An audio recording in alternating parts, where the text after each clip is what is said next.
hims.com/joy to start your free online visit. Through HIMS, you can access ED treatments, including pills, chews, and more, 100% online. No office visits, no pharmacy lines. Just fill out a simple intake form, and a licensed medical provider will determine if treatment's right for you. If prescribed, it ships free and discreetly to your door. Find affordable treatment options at up to 95% less than brand names at hims.com/joy. That's hims.com/joy, HIMS.com/JOY. 97.7 ESPN The Zone. Since 1983, Berkshire Hathaway Rise Real Estate's Ann Adams has been your local go-to real estate expert in the area. As a buyer, you can trust Ann's in-depth knowledge of the local housing market to narrow available properties down to those you'll be interested in, saving you time when shopping for a new home. When you're ready to sell, Ann's expert negotiation skills will ensure you get a fair price and hassle-free experience. Call Ann Adams today at 256-337-2625 or email annadamsrise@gmail.com. No representation is made that the quality of legal services to be performed is greater than the quality of legal services performed by other lawyers. A wise man once said, "If you take care of old folks and children, everything in the middle will take care of itself." Hi, I'm Danny Aldridge, lawyer in Alabama and Tennessee. In the next 20 years, the number of those folks over 65 years of age will more than double.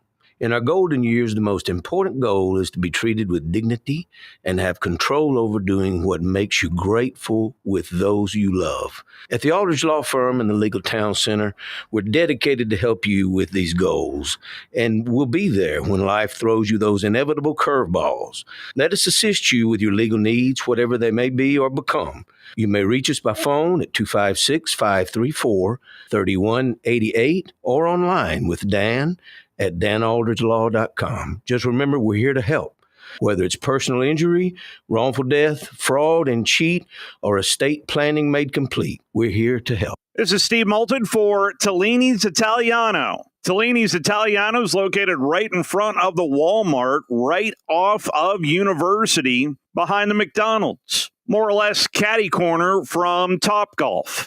It's one of my favorite places to go to, and if you go there, you know what I'm talking about. If you haven't, you need to try the baked spaghetti, add a meatball. Also try the baked ziti with meat sauce, add sausage. You'll thank me. Save room for some pizzas and paninis as well. And don't forget about dessert as well. The best cheesecake I have had here in North Alabama is at Tellini's Italiano. Find out for yourself today. That's Tellini's Italiano, right off of University Drive in front of the Walmart. Located online at Tellinis.com. That's TELLINIS.com. Let's get some Tellini's tonight. Would you call a plumber for a root canal? The same goes for selling your timberland or farm.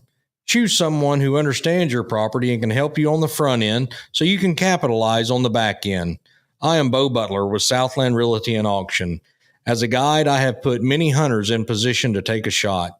It's time for you to take your shot. Let's talk about putting you in position to sell your property.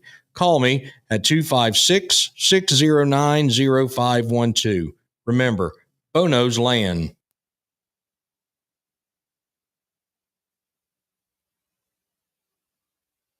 This is Unsportsmanlike on ESPN Radio. Unsportsmanlike.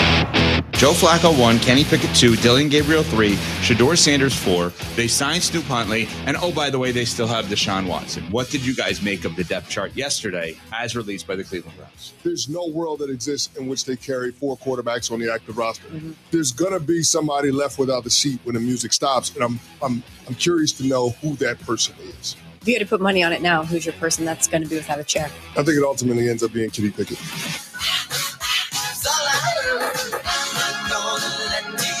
We are Unsportsmanlike here on ESPN Radio, ESPNU. We are presented by Progressive Insurance. If you missed any of that, go back on the podcast, wherever you find your podcasts, including the ESPN app.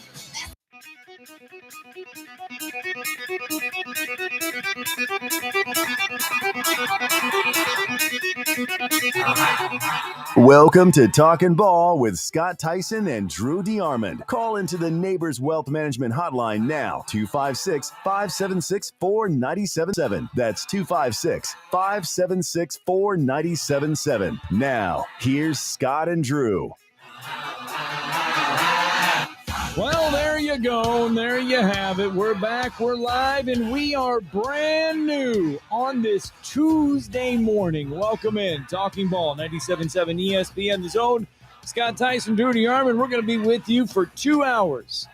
Actually, 1 more hour and 59 minutes to be exact. We're with you today. Got a lot of good stuff to get through. Going to talk some Ole Miss football, going to talk some South Carolina football later in the show. Time for us to kind of, you know what? Everybody's in camp now. All SEC schools are in camp. They're going through the grind. They're getting ready for the start of the new college football season, which, by the way, if you are keeping track, safe travels into work and into school, wherever you may be headed today as well. School started yesterday. Spend 5 minutes on Facebook and you get the traditional flood of back-to-school picks. But we are 18 days, 4 hours, 57 minutes, and 27 seconds away from the start of a new college football season. Camps are ongoing.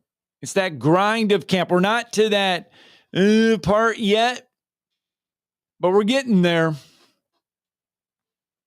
College football just around the corner. Big thanks to our friends, Talkin Heating and Air, for helping us get this show cranked up on a Tuesday, 256-503-4490. Give them a call. Let their talent do some work for you. You know what? The weather right now is simply, it's actually nice.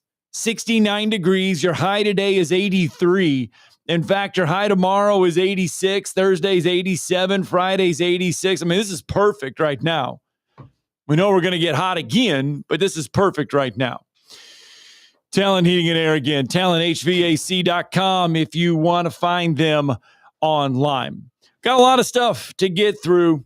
We talked about this yesterday, and it did come out after the show, and that is the USA Today preseason coaches poll released just after our show yesterday. Now, if you're really wondering when the AP poll comes out preseason-wise, that'll come out on Monday, August 11th. Look for it to come out around 11 a.m. for the AP preseason poll. But yesterday, the coaches poll was released. Texas starts the year preseason number 1, but that also sets up, now preseason-wise, it'll set up Texas number 1, Ohio State number 2 to kick off the year. The first time we've ever had, I believe, 1 versus 2 to start the season in the first game. Who cares? I know you are a huge fan of the preseason polls, as about as that as much mock drafts. Stupid. Just like, I mean, I picked the SEC poll just because like I said, it's something where it's a conversation piece. Preseason individual awards are the dumbest in the history of man, but you can at least pick the order of the teams. I understand that, but I'll be honest, preseason top 25s are idiotic. They shouldn't have a damn poll till the end of the first month. I mean, polls mean nothing. They absolutely mean jack crap, and I don't really give a damn who's in a poll where. Don't care. Because what was Florida ranked in basketball last year in the first AP poll there, Scott? I can't remember. What were they ranked? I think they were unranked. Unranked? Yeah. And what happened? They won the national freaking championship. That and last the one had SEC to was hurt. the greatest basketball conference in history last year. In history.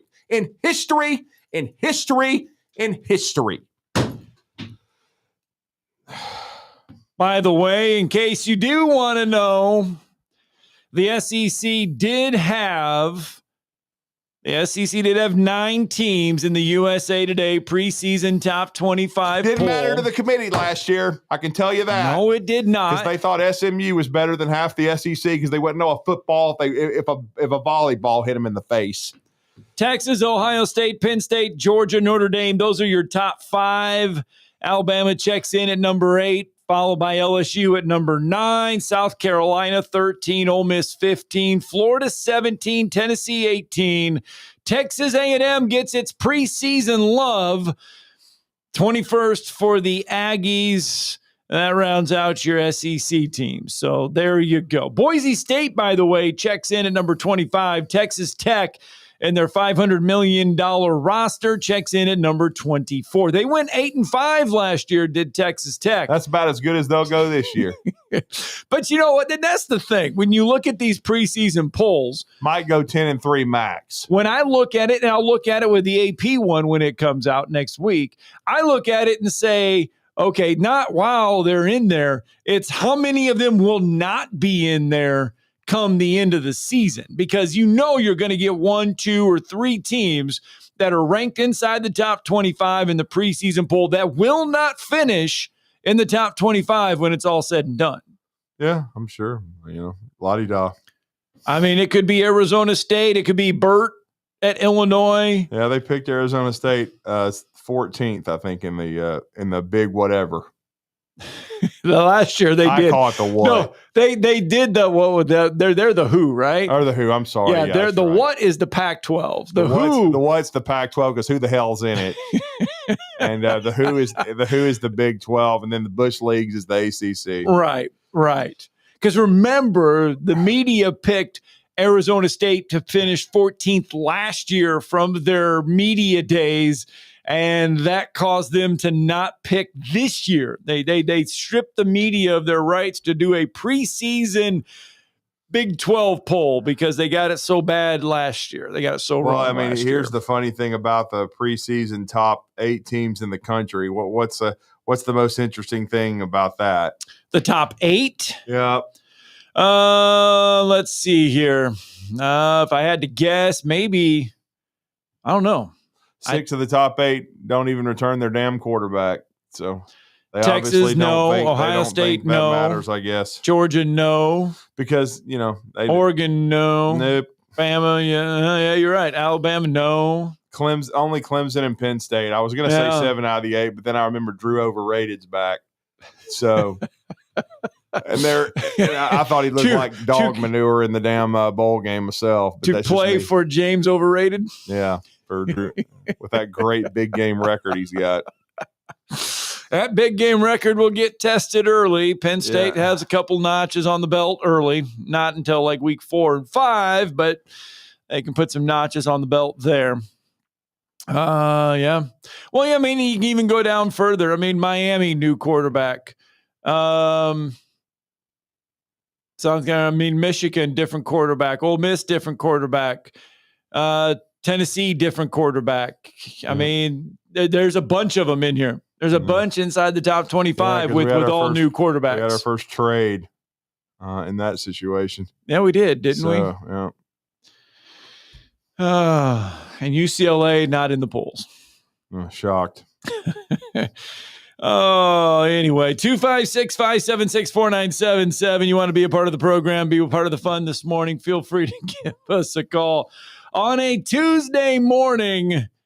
It's only just begun. The fun has just begun. Coming up at 8 o'clock, Billy and Body will join us.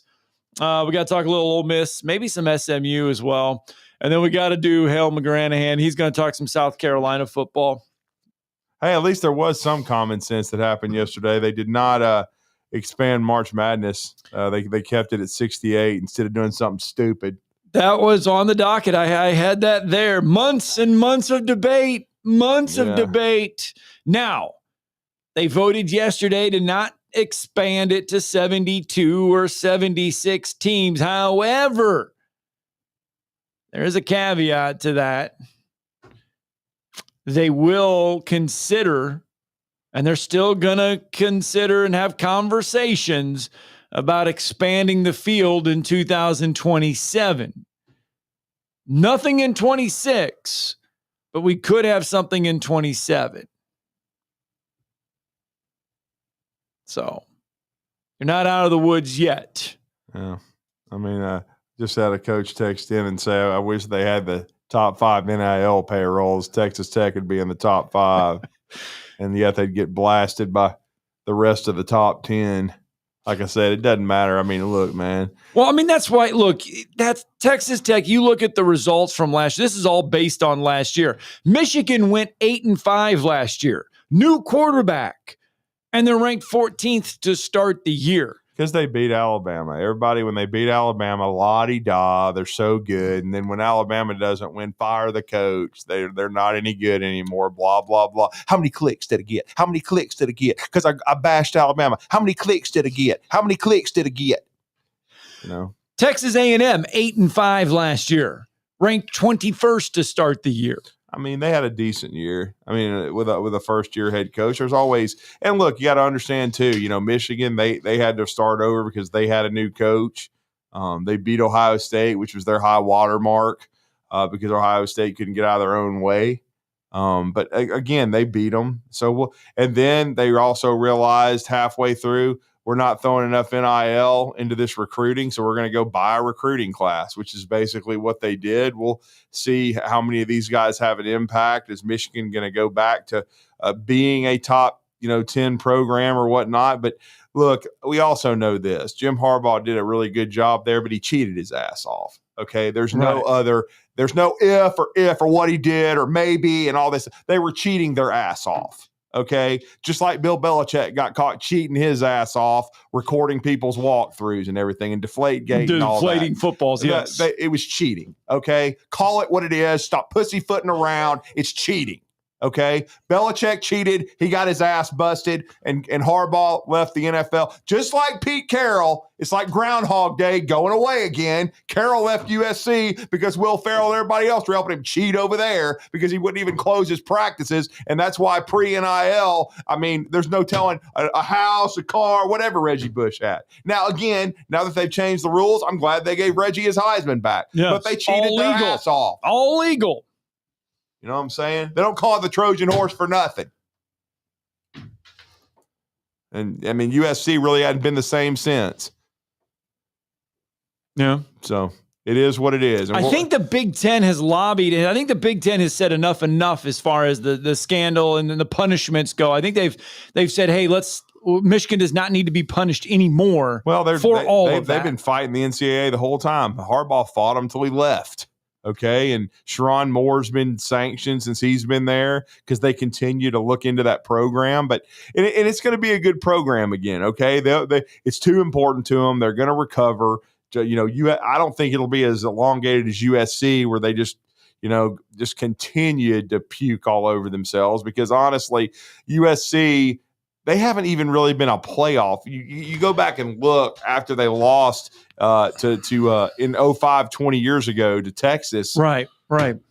Yeah, correct me if I'm wrong, but I don't even think they've been in the playoff in 20 years. You can go back and look at that. I don't remember them making it. So, you know what I'm saying? Yeah, I don't either. I mean, they weren't even a contender in the Pac-12 before it disintegrated, and then they went to the Big Ten, and they were okay last year in the Big Ten. They weren't anything special. Now, to me, they need to be. If Oregon can win it in the first year, USC with its tradition and resources should be up there in the top 3 or 4 because the bottom of the Big Ten is not good. No. I mean, USC should be in the top half of that league every year just based on talent that they can, draw from California. Well, and right now, Lincoln Sharman's got the number 1 recruiting class in the country. I think he's got about 35 kids committed or something, but he's got a great class. Since 2014. Yeah. Since 2014, USC's only had 3 10-win or more seasons. That's what I'm saying. They've been mediocre. Right. I wouldn't say bad. No, I would say mediocre for a while.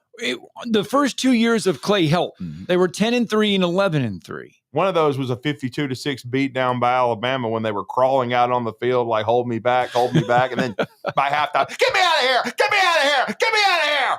You know what I'm saying? And then in 18, 19, and 20, they went 5-7, 8-5, and 5-1 in 2020. Remember, they only played 6 games. Yeah. And then in 21, Clay at the bottom fell out. They went 4-8. Yeah. Lincoln Sharman comes in. They go 11-3 in his first year. That was the closest they came. Right. But then they went 8-5 the next year and then 7-6 last year.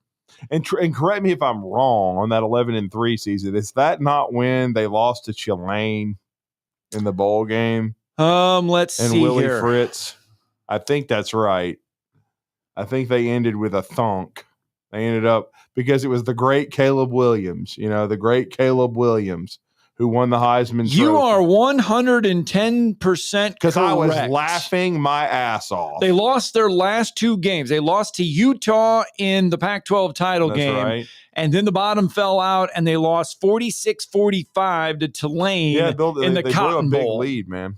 Right. And Tulane came back and beat them. So they haven't made the playoff in like 20 years. Yeah. I mean, they never made the 4-team playoff, which, a lot of people would have guaranteed that would probably happen, but USC did not. And it's not talked about a lot because, that's kind of when Oregon rose up too. I mean, Oregon made it a few times. Oregon played for a national championship, and, but again, it's one of those things, and USC didn't make the expanded playoff. That's why a lot of people, Lincoln Sharman has gone from, is he going to be the coach of the Dallas Cowboys to is he going to be fired?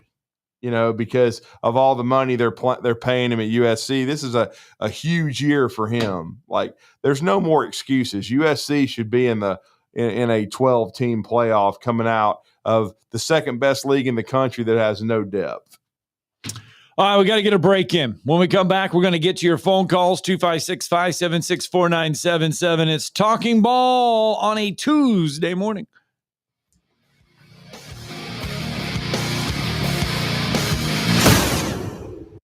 You're listening to Talkin' Ball on 97.7 ESPN, The Zone. I'm here with Stan McDonald of Jacob Title. Stan, I've heard that every real estate closing at Jacob Title is a very big deal. Why is that? Wes, I'm reminded of a very impactful statement that I heard from Coach Gene Stallings years ago when he talked about big games and little games. He said he didn't like that comparison. He says, because try losing one of those little games. And if you ever do, it ends up being the biggest game all year long. Well, it's the same thing with real estate closings. Every game, every closing is a very big deal at Jacob Title.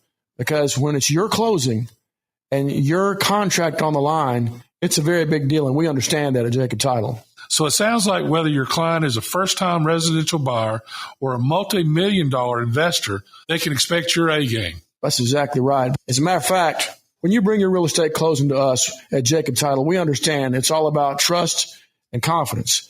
And when Stan McDonald tells you that a chicken dips snuff, you can look under his wing for the box. And like Beebs likes to say, there's no doubt about it. This is Steve Moulton for Tellini's Italiano. Tellini's Italiano is located right in front of the Walmart, right off of University, behind the McDonald's. More or less catty corner from Topgolf. It's one of my favorite places to go to, and if you go there, you know what I'm talking about. If you haven't, you need to try the baked spaghetti, add a meatball. Also try the baked ziti with meat sauce, add sausage. You'll thank me. Save room for some pizzas and paninis as well. And don't forget about dessert as well. The best cheesecake I have had here in North Alabama is at Tellini's Italiano. Find out for yourself today. That's Tellini's Italiano, right off of University Drive in front of the Walmart. Located online at Tellinis.com. That's TELLINIS.com. Let's get some Tellini's tonight. Specializing in simple and affordable rentals, McCurry Van and Car Rental can make sure you have just the right vehicle for your next family vacation, weekend getaway, or if you just need transportation while your vehicle is being repaired. McCurry carries Ford Transit vans and Mercedes Sprinter vans, trucks and work vans, and more. And they offer discounted rental rates for long-term rentals. Now with 4 locations: Athens, Muscle Shoals, Coleman, and Huntsville. Log on McCurryRentals.com to make your reservation now. That's McCurryRentals.com. Normally, when you call a roofing company, all you hear is, you need a new roof. Not when you call Fleming Roofing and Restoration. Since 1965, the folks at Fleming have been focused on what you need, whether it's an easy repair or a full roof replacement, commercial or residential. And when it comes to storm damage, you want Fleming on your side. They know all the ins and outs of insurance claims and will guide you through the entire process. Log on FlemingHSV.com and book your free estimate today. Fleming Roofing and Restoration. We show up. Forgiveness. Wow, what a word. What a gift. All of us have done things in our lives that we regret. All of us have done things that are disobedient. All of us have sinned and fallen short of the glory of God. Thank God for his forgiveness. Thank God that he separates our sins as far as the east is from the west and remembers them no more. Hey, I'm John Dees, pastor of Cross Point Church, smack dab across the street from the YMCA in Madison. Check us out at cpcfamily.org. The Drive with Wes Neighbors and Steve Moulton. Weekdays from 5 to 7 p.m. Only on 97.7 ESPN The Zone.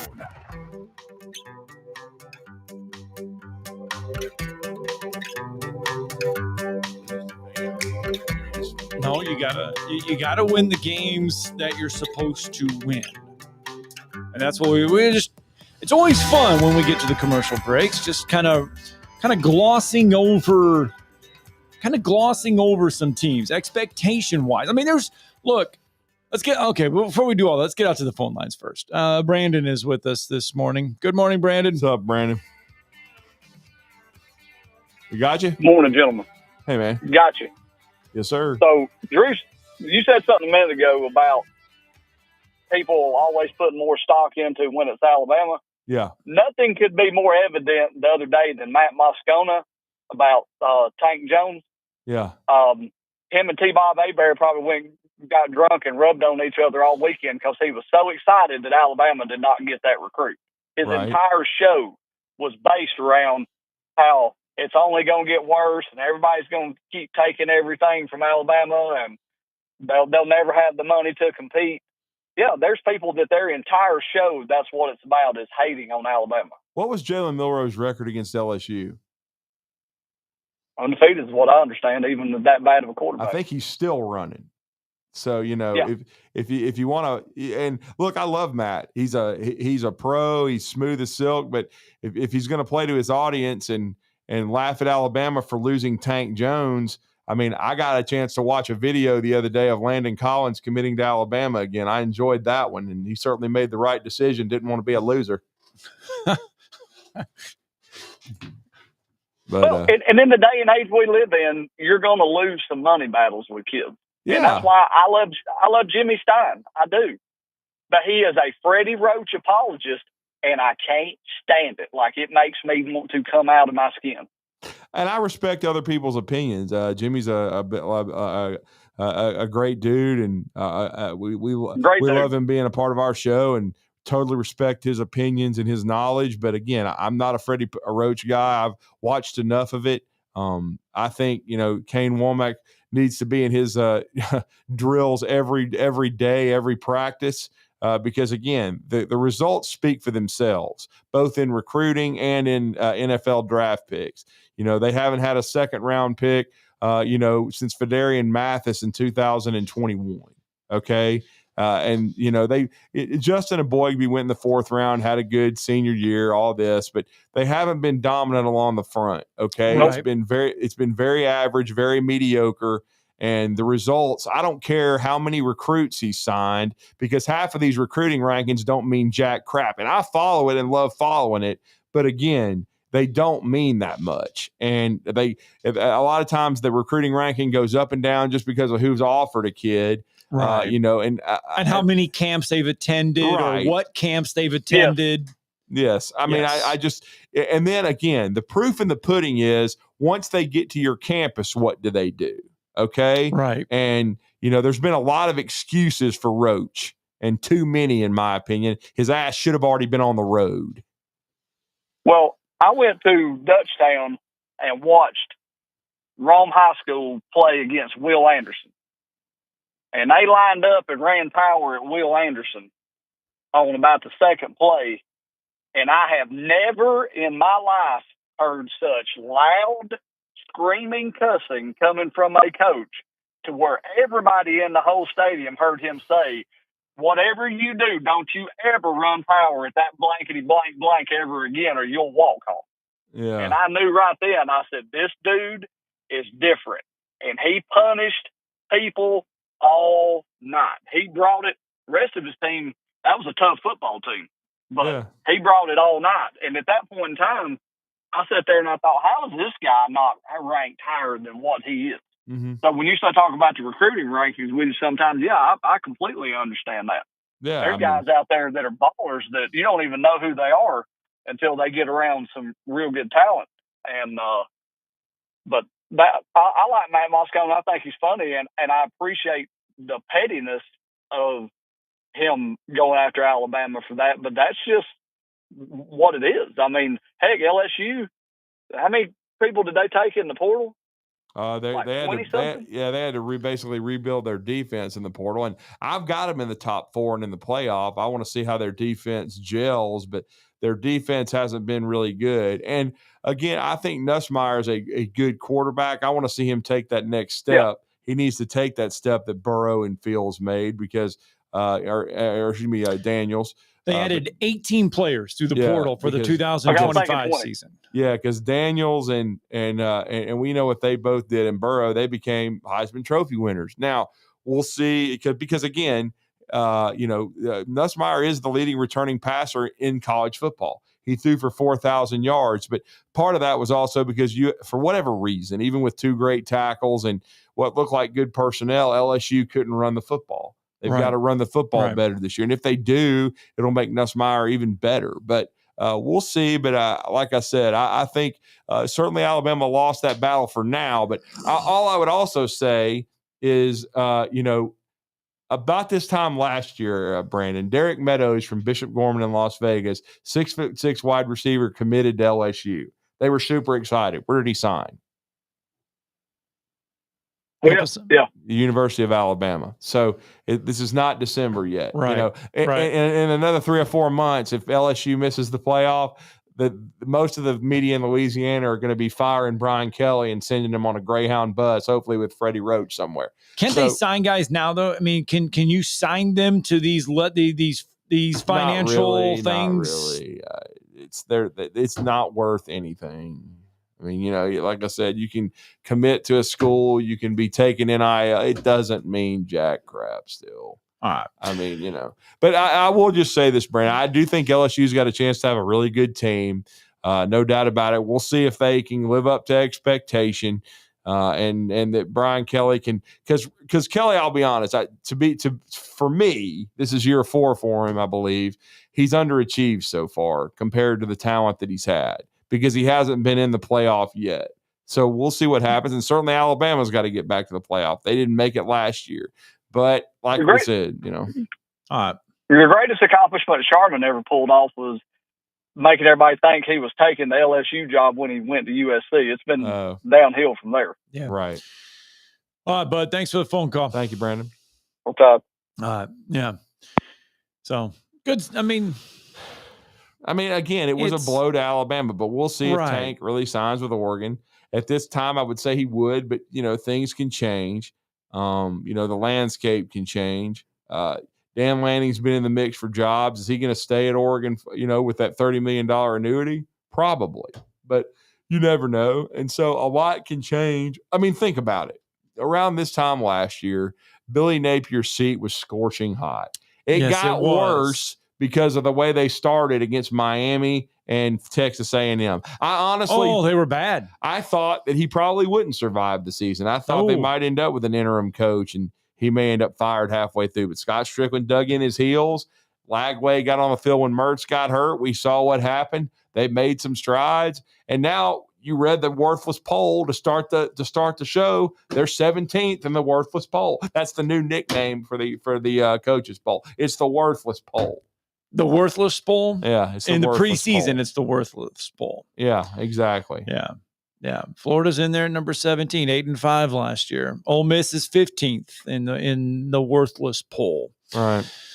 Let's get a break in. When we come back, Alabama had football media day yesterday. By the way, the AP, I just was thinking in my head, it's the always pathetic. Always pathetic. Well, by the way, it'll come out Monday at 11 a.m. Man, he just popped in there. In it's case kind of like the Stay Puft Marshmallow Man and Dan Aykroyd. Well, to your point, to your point that it's always pathetic or whatever you said. Did you say pathetic? I said pathetic. I can't say another word. Oh, no, you have in the past. Well, I'm not.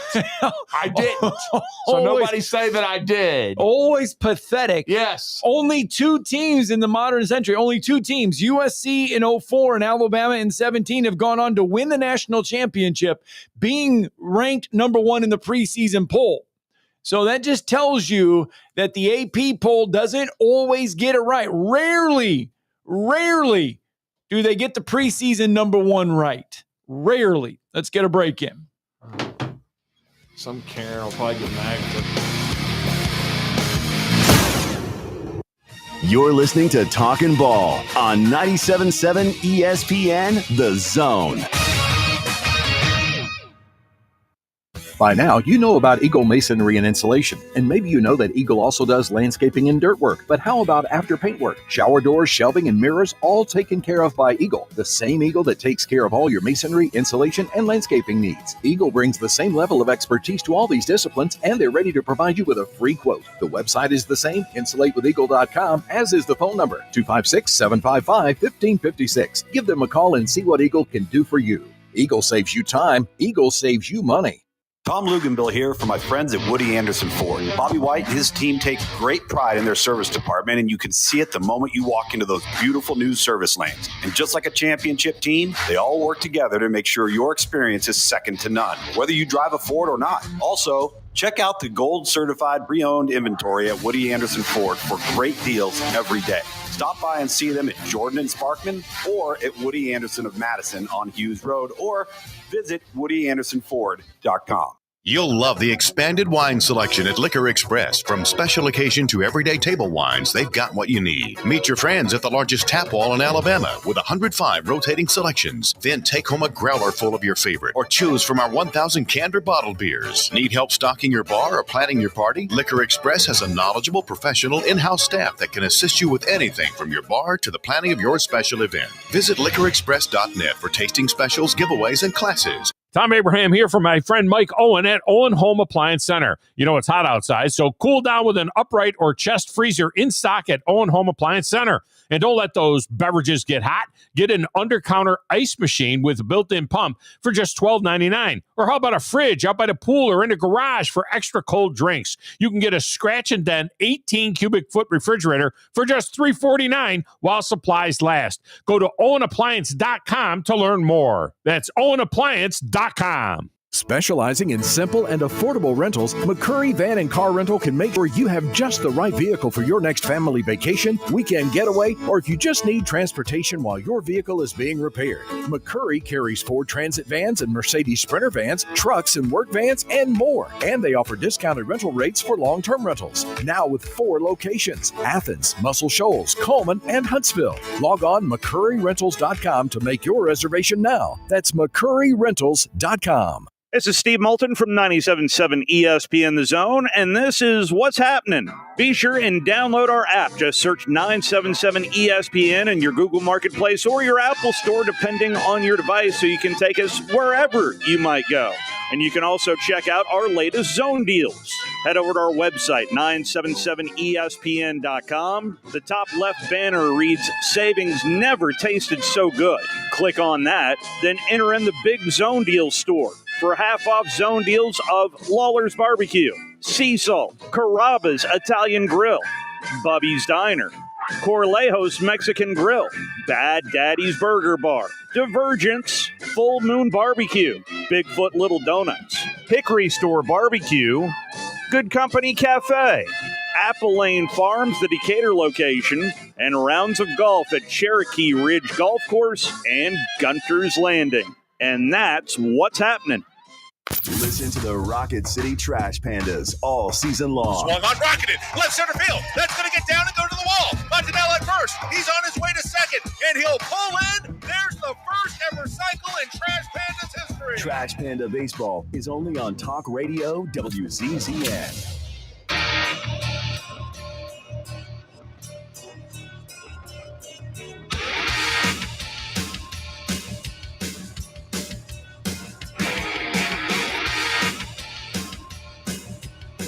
Bottom of his damn social media. The whole time he's been playing golf for Randolph. Yeah. It's been like a. I swear. We're back on. Yeah, there we go.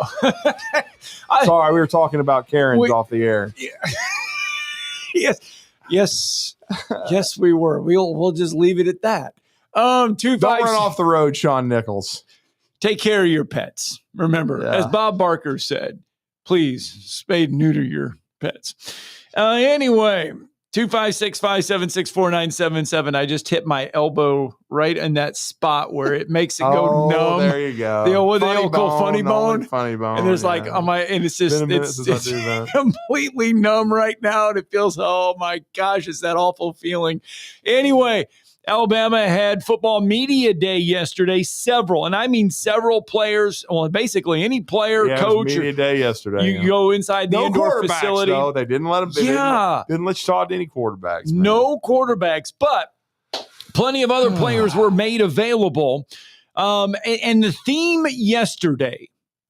yesterday was brotherhood, continuity, on the same page, being better than last year. Here is Parker Brailsford on some of that.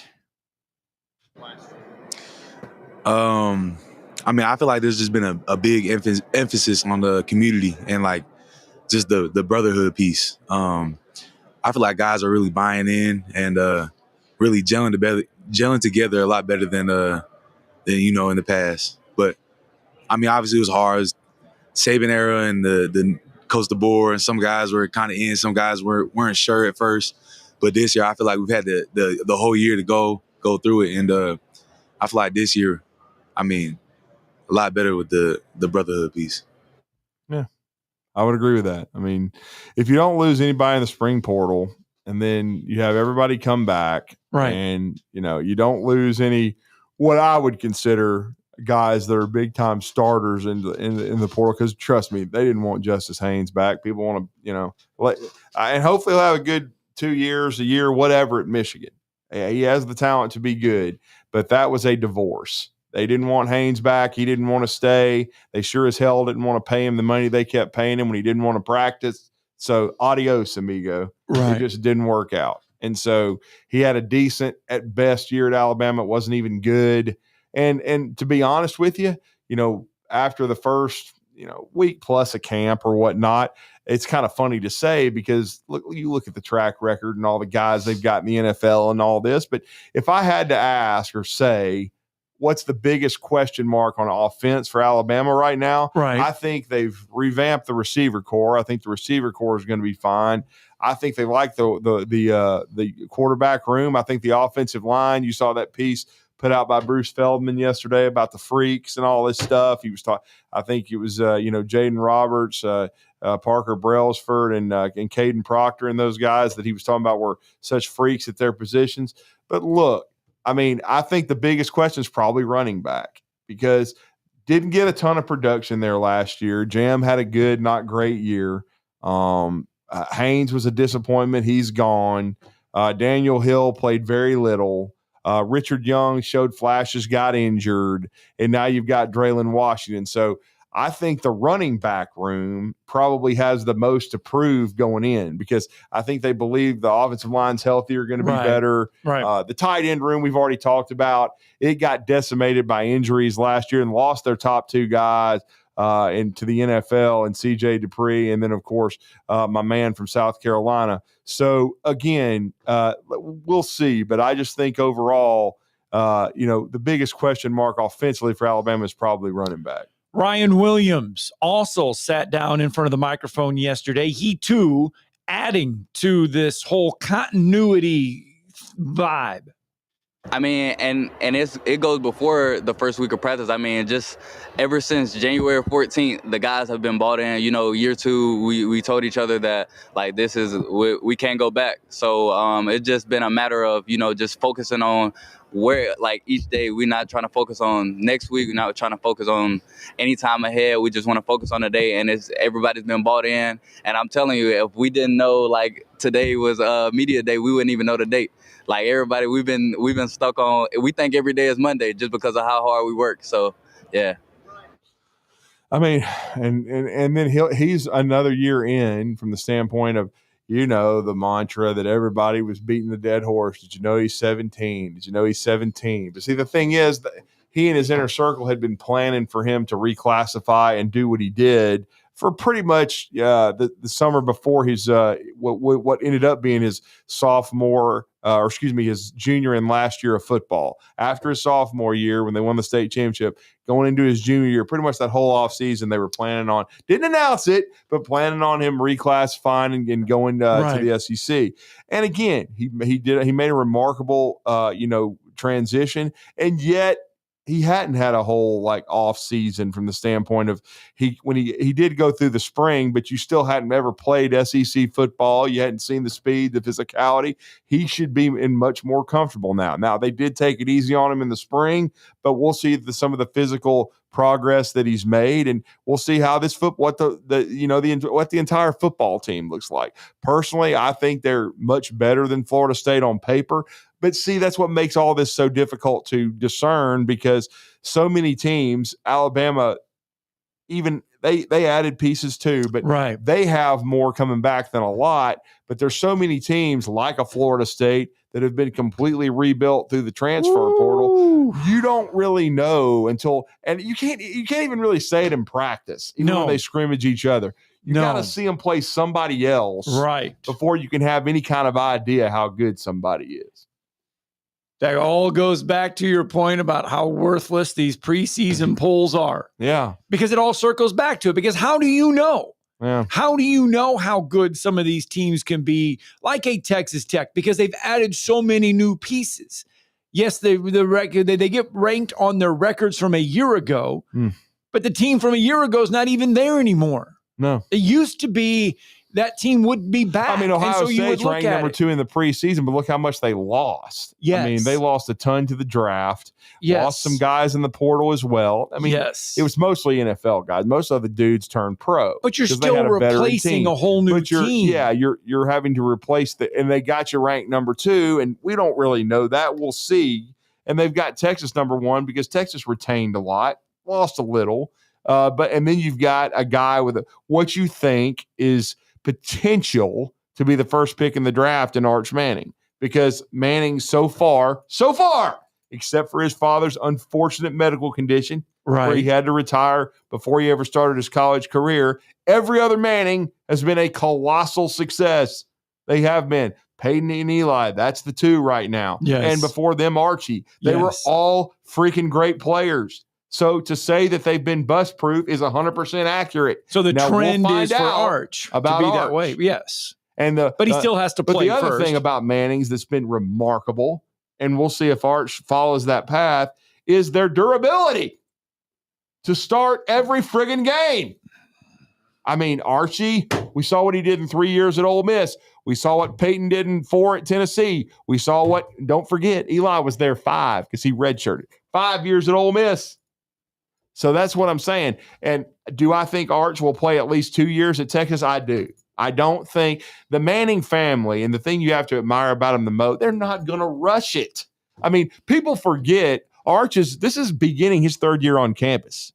Right. Because he redshirted as a freshman himself and then played last year. So he's definitely seasoned to a degree. Doesn't have a lot of real game reps, but he's been there. He should know this scheme inside and out. And so that's why, to me, even though they Quinn Ewers moved on to the NFL with a year of eligibility left, by the way, why Texas is number 1, because of what they return, the portal additions they made, especially defensively, and then how good Arch could be. I mean, we got to see first. Yeah, Peyton had in 3 seasons 34 starts. He played in 34 games for Tennessee. Well, and I guess the first year he started, but he wasn't the quarterback immediately. Because of Jerry Colquitt. But he still, I would have thought he had over 40 starts. It says 34, 95, 96, and 97. They list because 94, this is on the Tennessee football 94 site. was his freshman year, and he did not. Jerry Colquitt started the first game, but then Peyton had to come in, and then Peyton started the rest of that season, if I remember correctly. No, I think you're right, but on the Tennessee football site, that fool that ended up at Texas A&M that I forget his name now, they may have rotated both of them, and that's another Philip Fulmer albatross to put around his neck.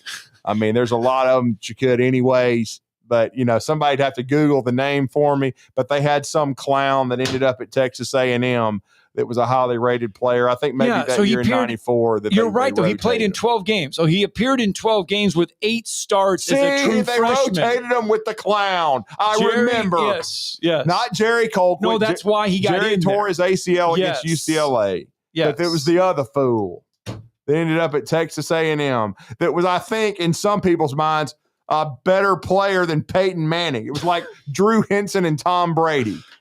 Like, you got the greatest Rolls Royce ever, and you got this freaking Buick over here, and you think the Buick's better because he looks prettier and he plays baseball. Whoops. Well, Drew Henson certainly sure as hell didn't turn into a 5-star quarterback.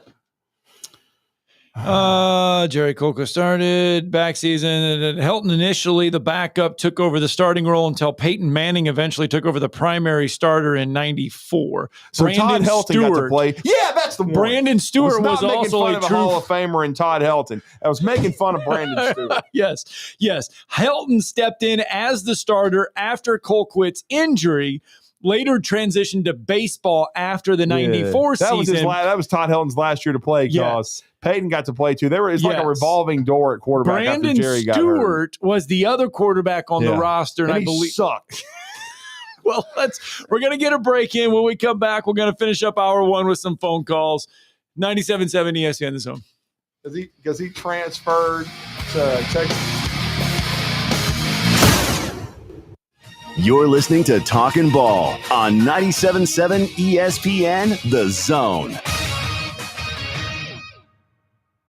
Have you seen the beautiful new Nexus apartment community right next to UAH? Nexus is designed exclusively for students. You'll love having private bedrooms and bathrooms, a fully furnished kitchen, and incredible amenities like 2 courtyards, a refreshing pool with grilling stations, and TV, gaming, and study lounges, all within an easy walk to campus and your classes. If you want the full collegiate experience, come take a personal tour at Nexus today. Log on nexusonhomes.com to see more, including limited time rate specials. There's a lot of talk these days about who's the biggest. I'm attorney Gary Lackey. Bigger doesn't equal better. I'm attorney Jennifer Lackey. We know we're not the biggest. We don't want to be. I'm attorney Justin Lackey. We're big enough to handle your case and get you the help you need. But small enough to welcome you, where you're never just a number. You're part of our family. The Lackey Law Firm. 1-800-4RIGHTS. No representation is made that the quality of the legal services to be performed is greater than the quality of legal services performed by other lawyers. This is Steve Moulton from 97.7 ESPN The Zone, and this is What's Happening. Be sure and download our app. Just search 977 ESPN in your Google Marketplace or your Apple Store, depending on your device, so you can take us wherever you might go. And you can also check out our latest zone deals. Head over to our website, 977ESPN.com. The top left banner reads, Savings never tasted so good. Click on that, then enter in the Big Zone Deals store for half-off zone deals of Lawler's Barbecue, Sea Salt, Carrabba's Italian Grill, Bubby's Diner, Corlejos Mexican Grill, Bad Daddy's Burger Bar, Divergence, Full Moon Barbecue, Bigfoot Little Donuts, Hickory Store Barbecue, Good Company Cafe, Apple Lane Farms, the Decatur location, and rounds of golf at Cherokee Ridge Golf Course and Gunter's Landing. And that's what's happening. 1 in 3 adults in America have prediabetes, but most don't know it. To let people know it can be reversed before it becomes type 2 diabetes, professional basketball player Julius Randle is doing everything in reverse. I'm only dunking with reverse windmills. I drove the whole way to practice in reverse. I don't recommend it. This move's called the reverse shuffle. I do recommend it. And it took me months to learn how to speak in reverse, like this. Years 10 almost for diabetes type 2 with living Ben has mom my. In other words, my mom has been living with type 2 diabetes for almost 10 years. So together, we want to say to the 84 million Americans at risk, exercise and healthy eating can help reverse prediabetes. Start by taking a simple 1-minute risk test at doihaveprediabetes.org. Brought to you by the Ad Council and its Prediabetes Awareness Partners. Bet he can't say that in reverse. This segment of Talkin' Ball is brought to you by University Kia, the #1 volume Kia dealer in the state of Alabama. Located online at universitykia.com. Let's slip in Ellis real fast as we bring you back from break on the phone lines, 256-576-4977. Good morning, Ellis. Morning, Ellis. What's going on, fellas? Hey, man. What's going on? What's on your mind?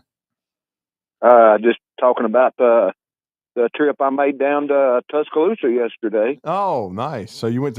Are you a member of Yale, Alabama? If you want to give that away, I mean. Yes, sir. Okay, because I knew they let the Yale, Alabama folks in there, so I wondered. If you ain't a member, you need to be now. People out there, because it was more than I expected, Drew. Oh, really? Way more than I expected. Nice. Yeah. I mean, I saw photos and stuff. It looked like they gave the Yale, Alabama folks a lot of leeway to be around the players and everything. So it looked pretty like a good event. Oh yeah, I got my picture taken with a lot of the players. Got to talk to them. Right. I got my picture taken with Ty Simpson. Oh. Nice. And the quarterback that come from Washington. Oh, Austin Mack. So there you go. Yes. I didn't get with Keelan Russell because he was playing the football game with a bunch of kids. Oh, yeah. I saw that setup. They were playing college football 26. Yeah. Yes. And that was the thing I liked the most, is seeing them interact with all the young kids. Oh, yeah. No doubt. That was good. But none of them out of their mouth that they said that it was a revenge tour.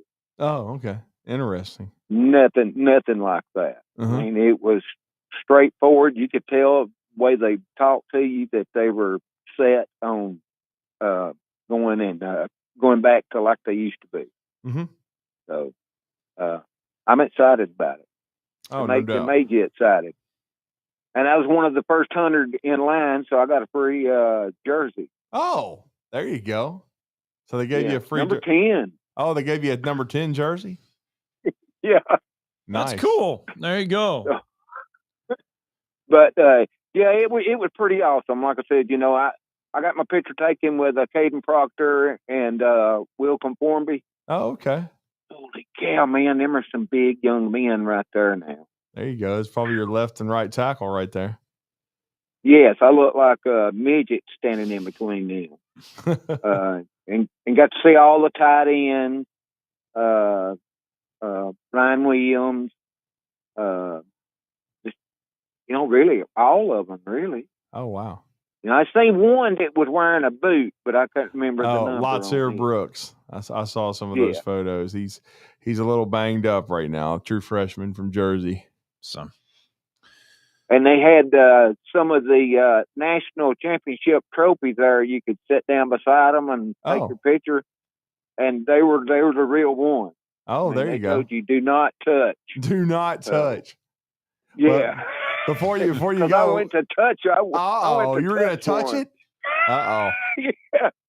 Well, before we let you go, we got to add for Scott's purposes. We have. How was the food? Ellis, for my purposes, you like it too. Well, I know, but you're definitely going to want a food report. I didn't get to eat. Oh, they didn't feed y'all? That's about the only thing I guess they didn't do. Okay. How long were you guys there? I mean, how long did they let the Yale, Alabama folks stay? From 10 o'clock to 1 o'clock. Oh, there about you go. 3 hours. Okay. All right. Gotcha. Well, Ellis, hope you enjoyed it. And we got to watch what y'all do when y'all had to go from player to player to coach to coach. Okay. I got you. Right. Well, that's some hard work right there doing that. I commend y'all on that. Good stuff. Thanks for the phone call. Thank you, Ellis. Appreciate you giving us a look. He gave us a little look behind the curtain there. Yep. I saw some of the photos, but I wondered how long, they would. surely they gave him at least some water or something. ESPN right now having Heather Dinich and Paul Feinbaum sit on the show and talk college football. And the question is, as we were coming back from break, they're questioning Alabama, now they're questioning LSU. Right. It's why is Alabama getting so much credit in the coaches poll? That was the question that was asked as we were coming back from break. Why is Alabama getting so much credit in the coaches poll? Mm-hmm. Well, they were better than Clemson last year anyway. I don't give a damn. They didn't make the playoff. Heather Dinich believes Penn State should be ranked number 1 in the coaches poll. Which means they're not even a top 15 team. Very likely. Also believes Clemson is underrated. And, they got a lot back on paper. Clemson ranked number 6th. And they play in the Bush Leagues, so they don't have to beat really much of anybody. But so they probably should be highly ranked and up there. We'll see. And they have their quarterback back. They do. Cade Klubnik. Yeah, both Drew Aller at Penn State and Cade Klubnik at Clemson. That's the 2 in the top 8 that are returning in the worthless poll that are returning their starting quarterbacks. Oh, my goodness. My goodness. About done with hour 1. We've flown by that hour. Yeah. Billy and Body will join us. Saw him in Atlanta. We didn't get a chance to catch up and talk with him on the show, but he's now got a new title. As we all know, he was with LSU on 3 for a while. Yeah. Now he's switched to, the Ole Miss Rebels. He's covering them and still SMU. So, Billy still has deep ties to the Mustangs. We might even get to ask him, is Rhett Lashley going to stay at SMU? So, by the way, Ole Miss has they won. Have deep pockets now. How about this for you? Yeah. Ole Miss has won 11-win season in program history. Mm-hmm. Missouri has 3 11-win seasons since joining the SEC. Well, they do, and that's kind of been, Pinkel had a couple of those. Yeah, I'm just saying, though. I mean, Lane Kiffin, we look at it, and but Lane's had a couple of 10-win seasons, though, too. Yeah, they came close last year to the playoffs. Came very close. He's done a good job at Ole Miss. There's no doubt about that. What's been going on in Oxford besides Rush and the parties? Football practice. That's been going on. You watch Simmons era. You watch TikTok, and it's all about these sorority rush outfit of the day things right now on TikTok. Sorry, I don't partake in that. I don't care. What, TikTok or the both? Especially there was sorority rushes and all this crap. Who cares? Hour 2's next.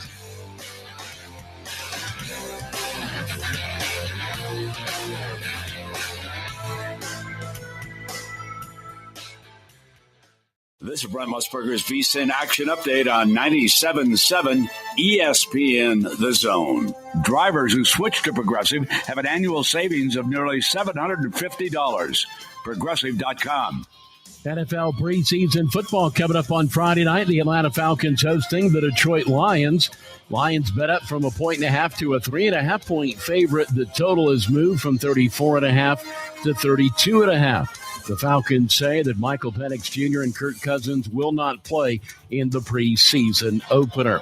Joey Wentz gets the ball today for the Atlanta Braves, $1.23 underdog against Freddie Peralta. The Brewers minus 150. The total 8 under at Truist Park. NASCAR Cup Series Sunday on the road course at Watkins Glen, and Shane Van Gisbergen, no surprise, he's a plus 165 favorite.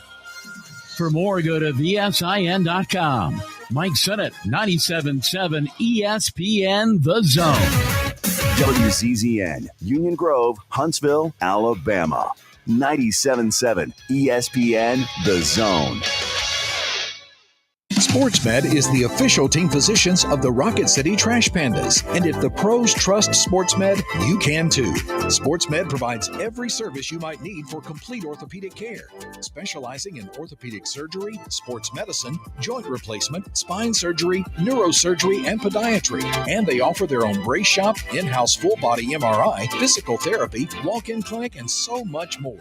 4 locations and on the web at sportsmedalabama.com. This hour brought to you by SportsMed Orthopedic and Spine Center. Online at sportsmedalabama.com.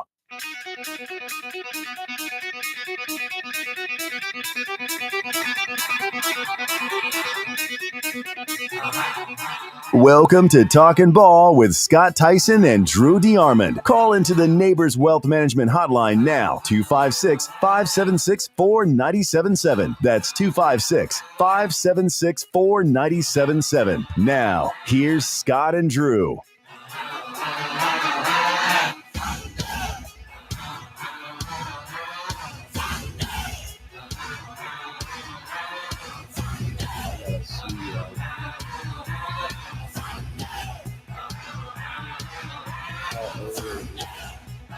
SportsMed Orthopedic Surgery and Spine Center helping us with hour number 2, 256-881-5151. If you want to experience the SportsMed difference, just give them a call or find them online, sportsmedalabama.com. They can take care of all your knees and nicks, bruises. And don't forget, coming up in a couple weeks, they're going to kick off their Saturday sports clinic.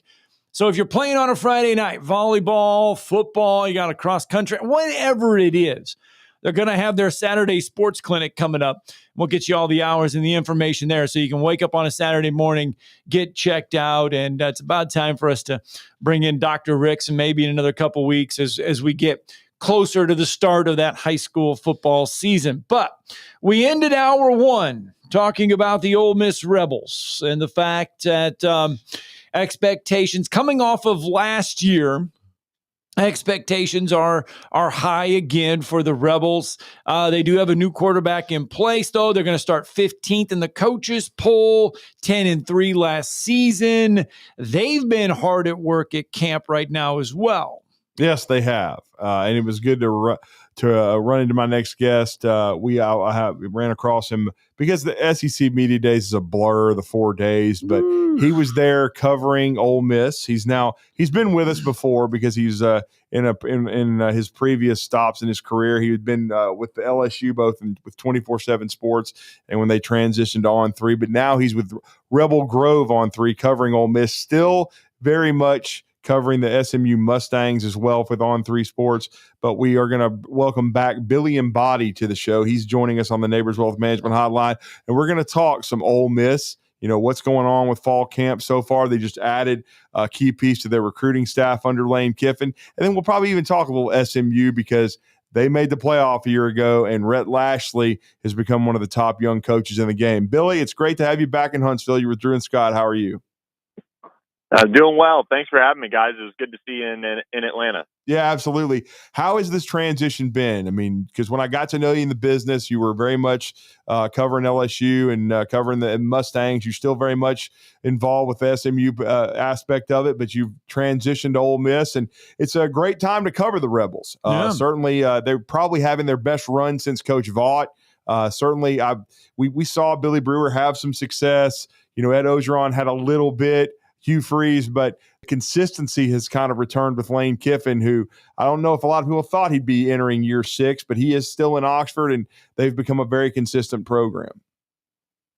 Yeah, no, it's been awesome. I got onto the beat in October and kind of midway through the season, but had been in a role with On3 that kind of had me looking at the SEC as a whole, and so I got to really follow it closely throughout last season. And I think the biggest thing that I learned over the course of last season was, man, like you said, the best run since Coach Vaught, and the program's expectations have totally changed now. Everyone, it's kind of one of those conversations on the message board where people are upset that they lost 3 games and lost them by, 3 points each. But at the same time, they're saying, well, this is the best run we've had. So this is exciting at the same time. So it's a new era for Ole Miss as they look to build once again a 10-win team and kind of hit that marker. But internally for Lane Kiffin, for Pete Golding, for these players, they've got their eyes set on finally punching through and getting to the college football playoff, maybe getting to Atlanta and taking a run at winning a national championship. When you lose 3 games by 3 points each, yeah, and really to the teams that they lost them to outside of LSU, I mean that's a disappointing feeling. They could have found a way to beat Kentucky or beat Florida, and then they could be sitting in Atlanta. I don't, that's the hard pill to swallow. And sometimes when you reach that level, sometimes that's a motivating factor too. And this team that they're assembling for 2025 is much more of the blue collar, under the radar, outside of everybody talking about Austin Simmons graduating high school at, it seems like every time I talk about him, the legend grows and it's 12 years old or 10 years old or what have you. But, it's outside of people talking about that. There's not a lot of players on this team. There's not a lot of, buzz around them as far as, wow, you've got Walter Nolan, who was a former 5-star, who could be, a first-round draft pick. You don't have a Trey Harris coming in. You don't have a Juice Wells coming in. All of these things that Lane Kiffin has been able to put together in this transfer portal era and a little bit of high school as well. You don't have that buzz. They went out and grabbed 3 linebackers to join TJ Daugherty and Suntarian Perkins in that linebacker room. And the current starter next to TJ Daugherty is Taj Chambers from Missouri State. Nobody would have really been talking about that last year. They would have been talking about Walter Nolan and some of those bigger name players. Well, and you look at Ole Miss's schedule this year, and yes, there's some big names on it. The Georgias are there and everything else, but they get a lot of them. I know Georgia, they got to go on the road, but they get a lot of them at home this year. Yeah, exactly. And Georgia is very tough in Athens. So even if you maybe chalk that one up right away as a loss, you look up and down the rest of the schedule and they're in, good shape. And that LSU game last year and over the last few years has been pretty competitive. And so I expect that one to be a really, really great environment in Oxford in late September and be a game that could very early on, kind of stake a claim to a spot in Atlanta. I mean, if you're LSU, that's a must win. If you're Ole Miss, that's a must win because both of those teams have ideas of going to Atlanta. And for LSU in particular, I mean, I've said this a couple times. I think if Brian Kelly doesn't at least make the college football playoff, people are starting to wonder, okay, this is a nice floor, but what's next? Whereas at Ole Miss, if they win 10 games, they're happy and they're waiting for that moment where they punch through. But that's a huge early season game, and you've got South Carolina at home. That's a big one as well that they're going to get at home because I think Lenore Sellers could very well win the Heisman Trophy. And so you're going to have to, at that point, your defense should be what it is, and there shouldn't be any surprises about what to expect from them. But this defense also lost a lot, and they're going to have to step up for some of these quarterbacks like Lenore Sellers and Garrett Nussmeier. That's a good segue. We're talking to Billy Embody, Rebels Grove on 3. Because defensively, I thought when the Rebels were locked in last year that they were the best in the league and may have had the best team in the league because we saw what they did at home to Georgia. They dominated them, but it just made the Kentucky game on, at home that more perplexing. The Florida game in the swamp. LSU was just a great football game, but the other two were head scratching because I really thought when you watched everybody play that Lane had put together the best roster in the league. Now, though, as you said, I will say Suntarian Perkins, he has the talent to me to be the best defensive player in the conference. He might end up being the SEC Defensive Player of the Year. But you talked about some of the other pieces, but and Pete Golding has done a good job there. But how good can this defense be? Because I thought last year they were elite. for most of the season anyway. They had a couple moments, but I thought they were really consistent. What is the key for this defense to be good enough to get them to the playoff and in the upper level of the SEC? Yeah, the secondary is the big question right now because they have so many new they have so many new faces. They lost Trey Amos, who had a as great we're year. seeing right now. Yep. Yeah, and he's starting with the Washington football team or Commanders or whatever they are right now, and making an impact right away. Make it the Redskins. I know you used to work for them. Make them the Redskins again. Dang it! Exactly. Just go back. Pull out the gear. It's a secondary that they're toying around with a lot of different pieces in camp. They really made a concerted effort to go out and grab players that they felt like could play all over the secondary because they have some names that were coming back, like a Chris Graves and some of those players who's kind of running with the ones at corner right now. But they didn't know if that would be good enough to start. Like they didn't know if they were going to love what they saw from him over the course of the offseason and into camp. So they went out and grabbed Jalen Braxton, who was injured a little bit last year and had a really good start to his career as a true freshman at Arkansas, and they're high on him, but he's playing safety right now. You've got Sage Ryan, who's played a bunch of football in the SEC. Yeah. They went out and grabbed Ricky Fletcher from South Alabama, and Pete Golding's really high on him. Kapina Gushkin is a nickel from Washington State that a lot of people have been impressed with. So they've got a bunch of different options there, and then they could really use some other guys just emerging and making the secondary better instead of some of the transfers having to be all world because they lost a lot in that secondary. But the front seven, you mentioned Suntarian Perkins, TJ Daughtery's really good, and then they went out and grabbed Deshaun Womack, a former 5-star, as well as Princewell Umanmielen from Nebraska.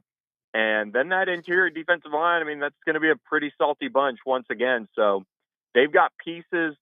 I think Pete Golding has a little bit of maybe versatility to move some guys around and create some sub packages that maybe they didn't have to play last year because they were so elite, just talent-wise, top to bottom.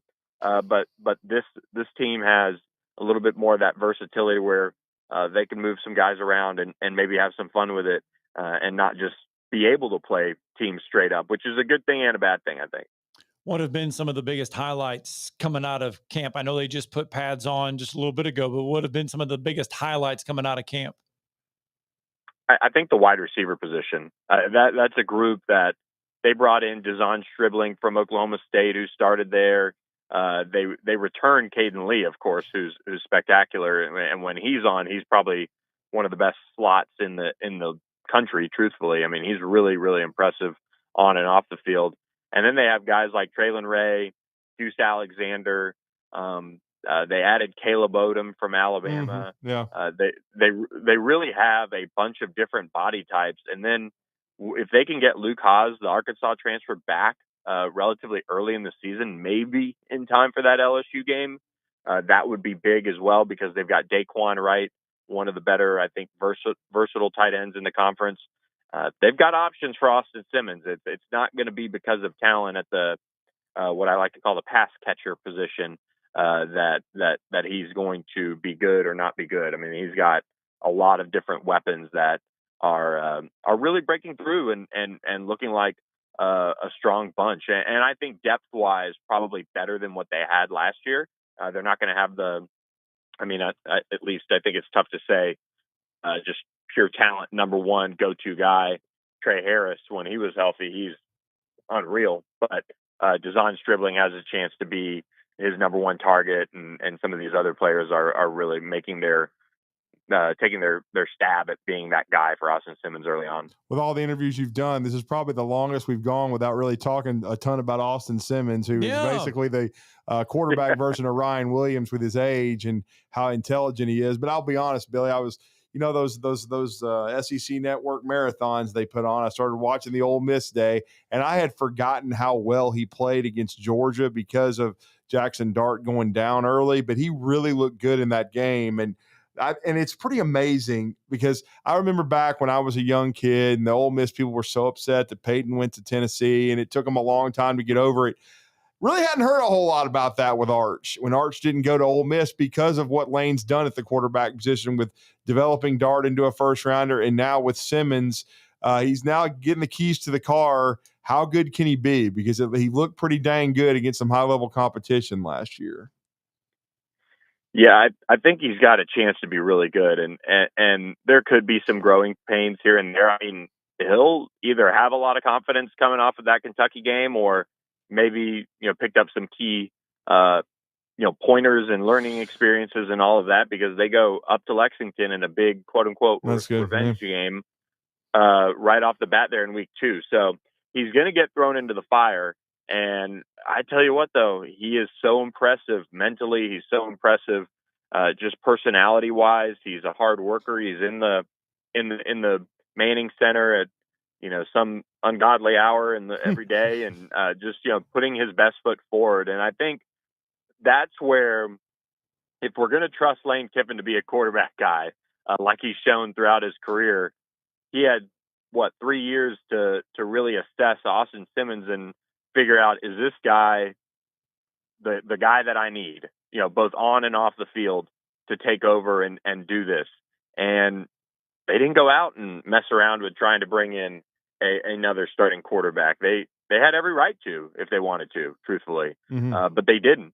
And they went with kind of adding some depth pieces at the quarterback position. They really took a hit on the depth side of things, but he's their guy, and they're very, very high on him. And I'm very intrigued to see how he does this year. I think he can have one of the better seasons passing, without a doubt, in the SEC, though. Well, and then the biggest thing, though, my final question with you, the running game and the offensive line are going to have to be, I think better for them to punch through, as you've talked about through our conversation. But I did pick them 5th in the SEC, so I've got them right there on the cusp of being a playoff team. What is the ceiling in your mind going into the year for Lane Kiffin in this group? Well, I think the ceiling is 11-1 in the regular season. There you go. That's the ceiling. I mean, that's they do have talent. If Austin Simmons clicks, I mean, that they can accomplish that. We talked about the schedule. It's doable if things click. You've got some of your biggest games at home. Now the not issue, but biggest focal point ought to be, hey, you've got to bring it every single game. And here's why. Last year, Kentucky at home, Florida on the road, that Florida team was getting better and was improving, but Ole Miss, with their goals, they shouldn't have lost that game, in a sense. Right. So that's where maybe some of those lessons from last year help them, and they can be more consistent in that regard. But at the same time, you lost so much talent. I remember, LSU won in 2019, of course, and we're looking at the preseason and everything's going well in Baton Rouge, and you're hearing this, you're hearing that. Okay, all right, this guy's stepping in, stepping up, and all that, and it was a disaster. Now it was COVID, of course, but that is always kind of stuck with me. When you lose that much talent, you've got to really look closely at things and look at how they are rebuilding from that or reloading. And I do think if Ole Miss hits, it's because they went with the depth approach, kind of the let's bring in 3 linebackers from the transfer portal. Let's address that position. We'll have a great deal of depth. We could rotate a couple guys here. Maybe that leads to them being fresh and kind of being able to play at a higher level, and that collective effort maybe meeting what a star player here and there could have done. So that's if things hit. But as far as the offensive line and run game, that's a group where I think the offensive line is going to be improved. I at least have a feeling that they, from the transfer portal, with adding certain guys. The big key will be Bryson Sanders. He was a homegrown, high school signed prospect from Tennessee, and it's his time at center. If he can't do it, they're going to have to reshuffle the interior of that offensive line quickly and early on in the season, and that could be something to watch. As far as the running backs, I think they again, kind of, it's been a theme. They have a bunch of different body types. They have Kawan Lacey, who's, was a 10-3 type of running back in high school, just about 2 years ago from Lancaster in Texas. Then they have Logan Diggs, the veteran who's coming off that knee injury a couple years ago at LSU. They have Shakai Mills-Knight, a promising freshman. They brought in Damian Taylor, who rushed for 1,000 yards from Troy. So they've got some options. They, I think, are going to have an improved run game, but it also couldn't have been any worse. All right, well, great stuff, Billy. Billy and Body, great stuff, man. Good stuff, yes. I mean, it's great to have you back, brother. Congrats on the move to Rebel Grove on 3, and of course, you've continued to. We'll talk SMU another time because we'll have plenty of time to do that. They're going to be a big factor, no question, in the playoff chase and in the ACC. But we thank you, man, and let everybody know how to follow your work. Yeah, thanks for having me, guys. You can follow me on Twitter at Billy Embody, or follow us for all your Ole Miss news at Rebel Grove on 3. Thank you, sir. Thanks, Billy. Thank you. Anytime. Thanks for having me. All right, let's slip in a break here real fast. Phone lines are open to you, 256-576-4977. I mean, we've gone so dang.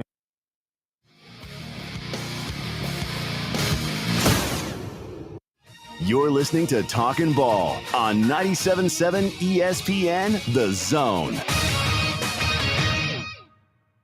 There's a lot of talk these days about who's the biggest. I'm attorney Gary Lackey. Bigger doesn't equal better. I'm attorney Jennifer Lackey. We know we're not the biggest. We don't want to be. I'm attorney Justin Lackey. We're big enough to handle your case and get you the help you need. But small enough to welcome you. Where you're never just a number, you're part of our family.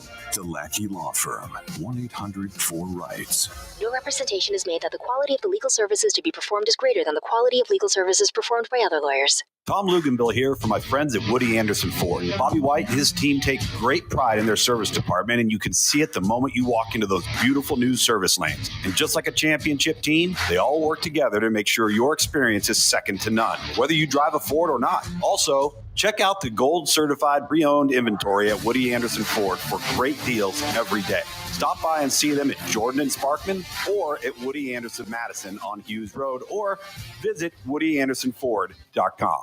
In the market for a new or used car? Look no further than Hyundai of Decatur. With a large inventory of new, used, and certified pre-owned Hyundai models, Greenway Hyundai of Decatur is here to service all of your Hyundai needs. Come visit our exceptional service department as well. With state-of-the-art facilities and a caring team of automotive professionals waiting to service your vehicle, make Hyundai of Decatur your #1 choice for all your automotive needs. Give them a call today at 256-274-0279 or visit them online at greenwayhyundaiofdecatur.com.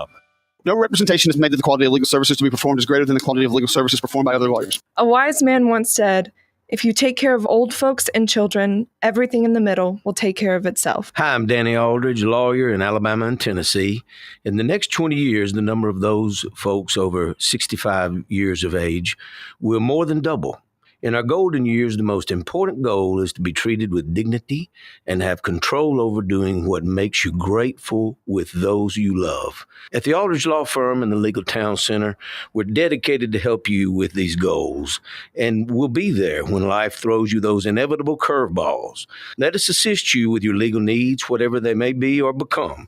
You may reach us by phone at 256-534-3188 or online with Dan at danaldridgelaw.com. Just remember, we're here to help.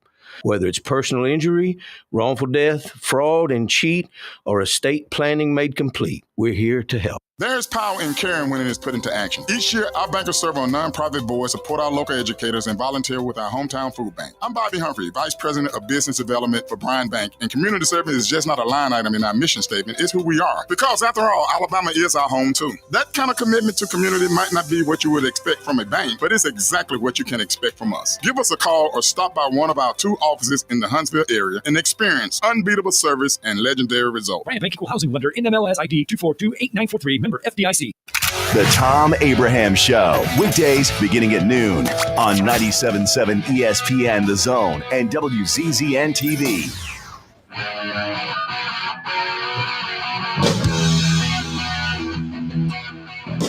Oh, we've been kind of hearing from Alabama players after yesterday's media day. Yeah. Here's LT Overton. LT. talking about how camp's gone so far. Fall camp's been a grind. I've seen a lot of guys battling, and not just battling, but growing. I've seen not just the offense and defense getting better, but the special teams. And I feel like every part of every situation of the game is the most important part. And we've been going through fall camp like we're about to enter in a national championship in a few weeks, and that's how it should be. I mean, great approach. It's going to be a big year for LT. He had a good year at Alabama last year after coming over from Texas A&M, but needs to finish with the quarterback a little bit more. If he does, I think he can be a high draft pick. Maybe I don't know about first round, perhaps, if he has a monster season, but a second, third round guy, a second day pick at the least. He has the talent. He's a former 5-star. He's going to be starting at Bandit, but there's some people pushing him, which is good, at least from what you hear so far in camp. I think the Keon Keeleys of the world, he's a redshirt sophomore. He's a former 5-star player. I think he's pushing Jordan Renaud, another top 100 player from the state of Texas.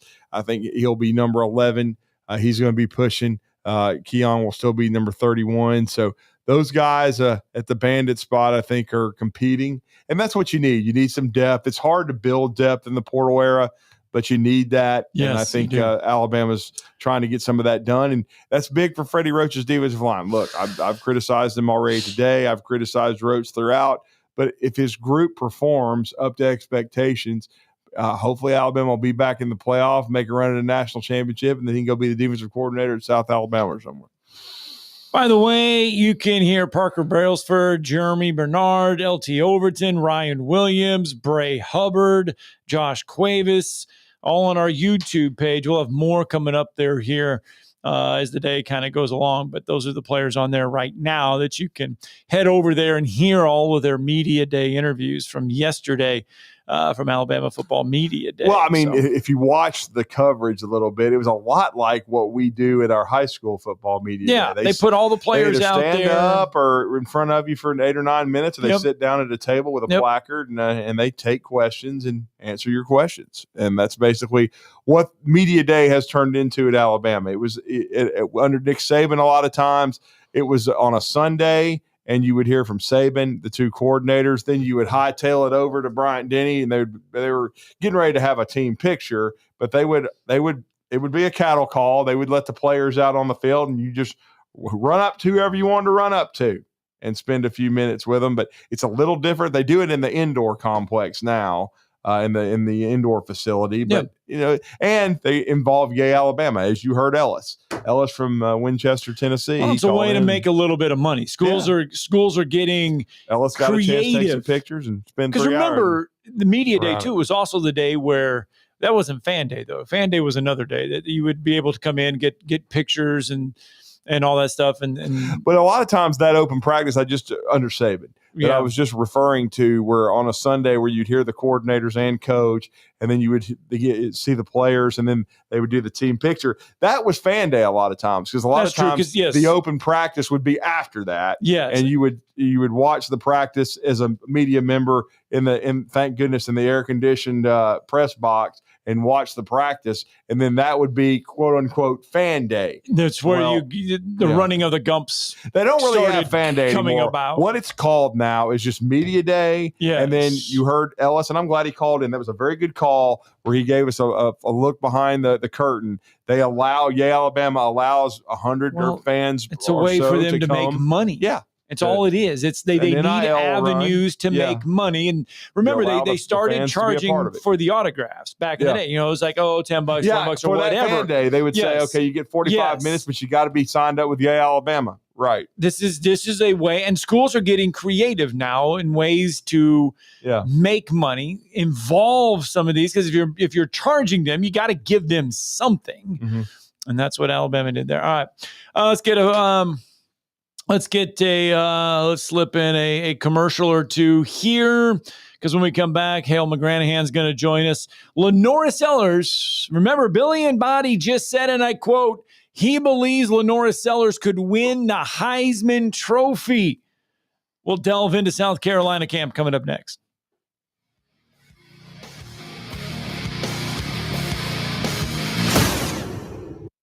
You're listening to Talkin' Ball on 97.7 ESPN The Zone. Travel accommodations for 97.7 ESPN The Zone provided by University Kia. Your home of the Alabama Crimson Tide is 97.7 ESPN The Zone. Looking deep downfield, looking for Williams. Comes back, makes the catch, trying to split defenders, makes them bang into each other, stays on his feet, breaks a tackle, scores! Ryan Williams, one play, 75 yards. Your home of the Alabama Crimson Tide is 97.7 ESPN The Zone. Calling all UAH Charger students and parents. Welcome to Nexus, the first student apartment community built especially for you. Nexus is brand new, located next to the UAH Fitness Center. Enjoy your own bedroom, bathroom, fully furnished units, kitchen, washer, dryer, study room, and game lounges. And best of all, an easy walk to campus and classes. Call today to enjoy the complete college experience. Move in before fall classes start. 256-683-3939. And go Chargers. Sure, Valley Equipment Rental takes care of the homeowner and his needs, but how about the pros out there? Well, Valley Equipment has the big stuff as well. The equipment you need to get any job done. I'm talking about the big track hoe excavators, from the 30,000-pound mid-size one to the big boy 50,000-pound units. Need a dozer on the job? Well, they've got them up to 105 horsepower, and that's a good-sized machine. Plus, Valley Equipment has more lifts than anyone around. Up to 80-foot booms that reach 56 feet with a 10,000-pound capacity. 2 locations, North and South Parkway. Check them out today. Want to save some money? I can take money and I can make it into more money. Just check out our zone deals online at 977ESPN.com. We are 97.7 ESPN The Zone.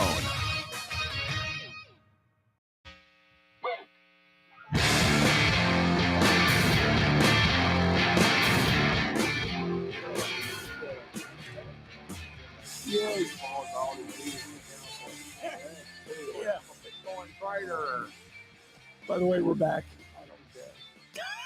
You should. We got 30 more minutes to go, and we got to talk South Carolina football. I know. I was just ripping Bitcoin. That's all. No, I just don't. By the way, I got some of these junk texts when I was on vacation again. Lord. I got one yesterday that said, "Man, congratulations. I hadn't talked to you since you got married." No, I'm serious. I'm like, wow. Where are you from in Ghana? Where are you? You got. I didn't realize you got. I went gone a week and you got hitched. I'm like, wow. I didn't even get invited. I started to reply and say, I've never been married. I was like, to hell with this. I'm just deleting it. I hope I didn't scare hell. Oh, anyway, He is married. He has kids. Oh, good. We need to talk South Carolina football. And look, you go to SEC Media Days and Lenora Sellers, first team all preseason. Tons of expectations after that last year, man. But got a new offensive coordinator in Mike Shula. Yeah, but still the expectations are there. Shane Beamer said, hey, look, you guys are going to vote us up there because of what we did last year. And that's great. That's great. We're getting the attention. But now they got to back it up, though, right? You got to go out and you're not going to sneak up on anybody this year. And we're going to talk to one of our favorite people, Hale McGranahan. He was in Atlanta. We didn't get a chance to connect with him, but he's part of the Big Spur 24/7, and we're going to talk some early South Carolina football training camp with him. Hale, you're with Drew and Scott in Huntsville. How are you, sir? Doing all right. Appreciate y'all having me back on. Yeah, sounds like you're already traveling. So, hey, does he still practice early? They do. They're actually practicing right now. They get started around 9 o'clock. Oh wow! Wow. I'm heading down to go interview a tight end recruit who's about an hour and a half outside of Columbia. Then going to get back up there and talk to some players after practice. They're done. Carolina. How's camp gone so far for the Gamecocks?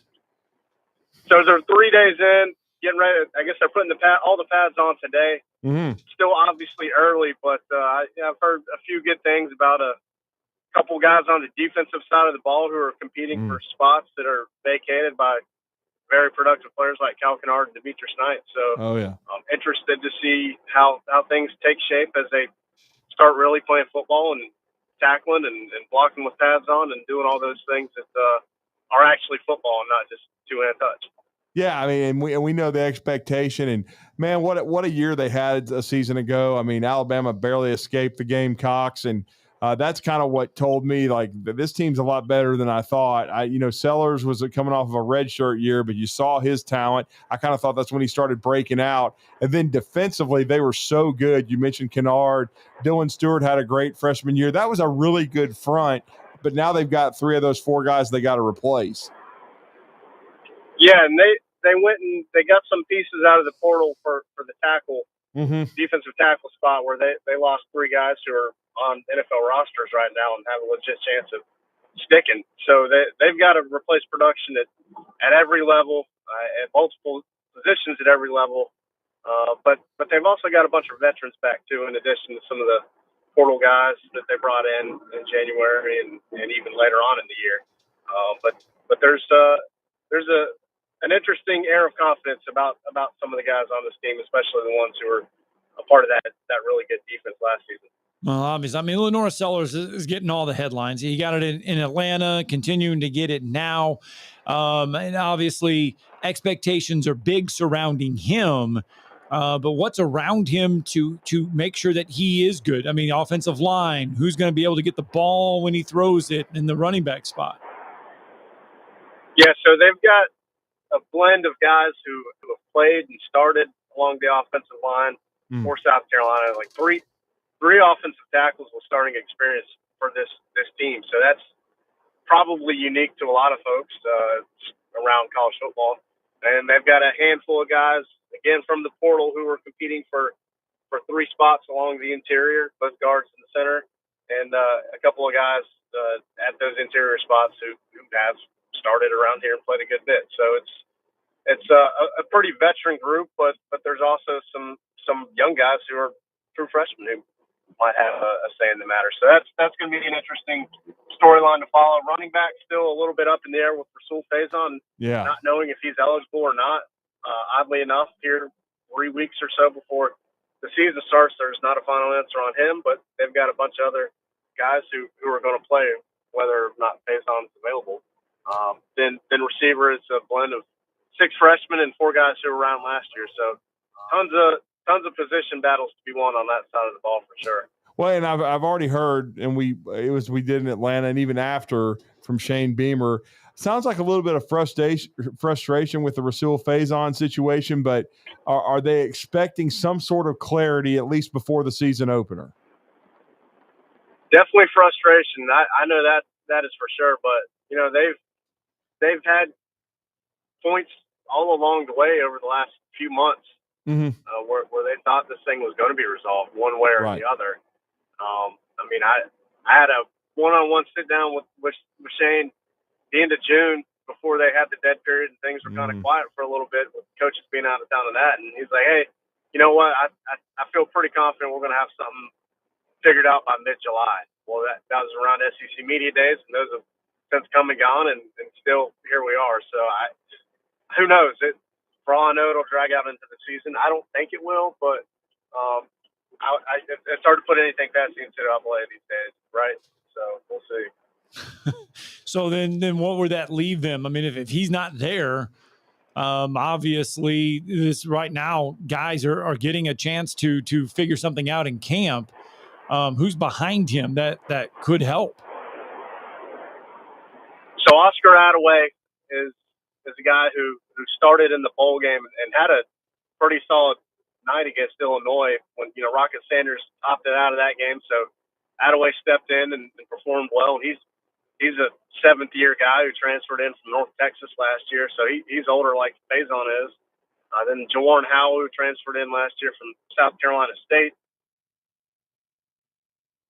Last year, this first year in Carolina, but they're really excited about him. And Matthew Fuller, who's a redshirt freshman.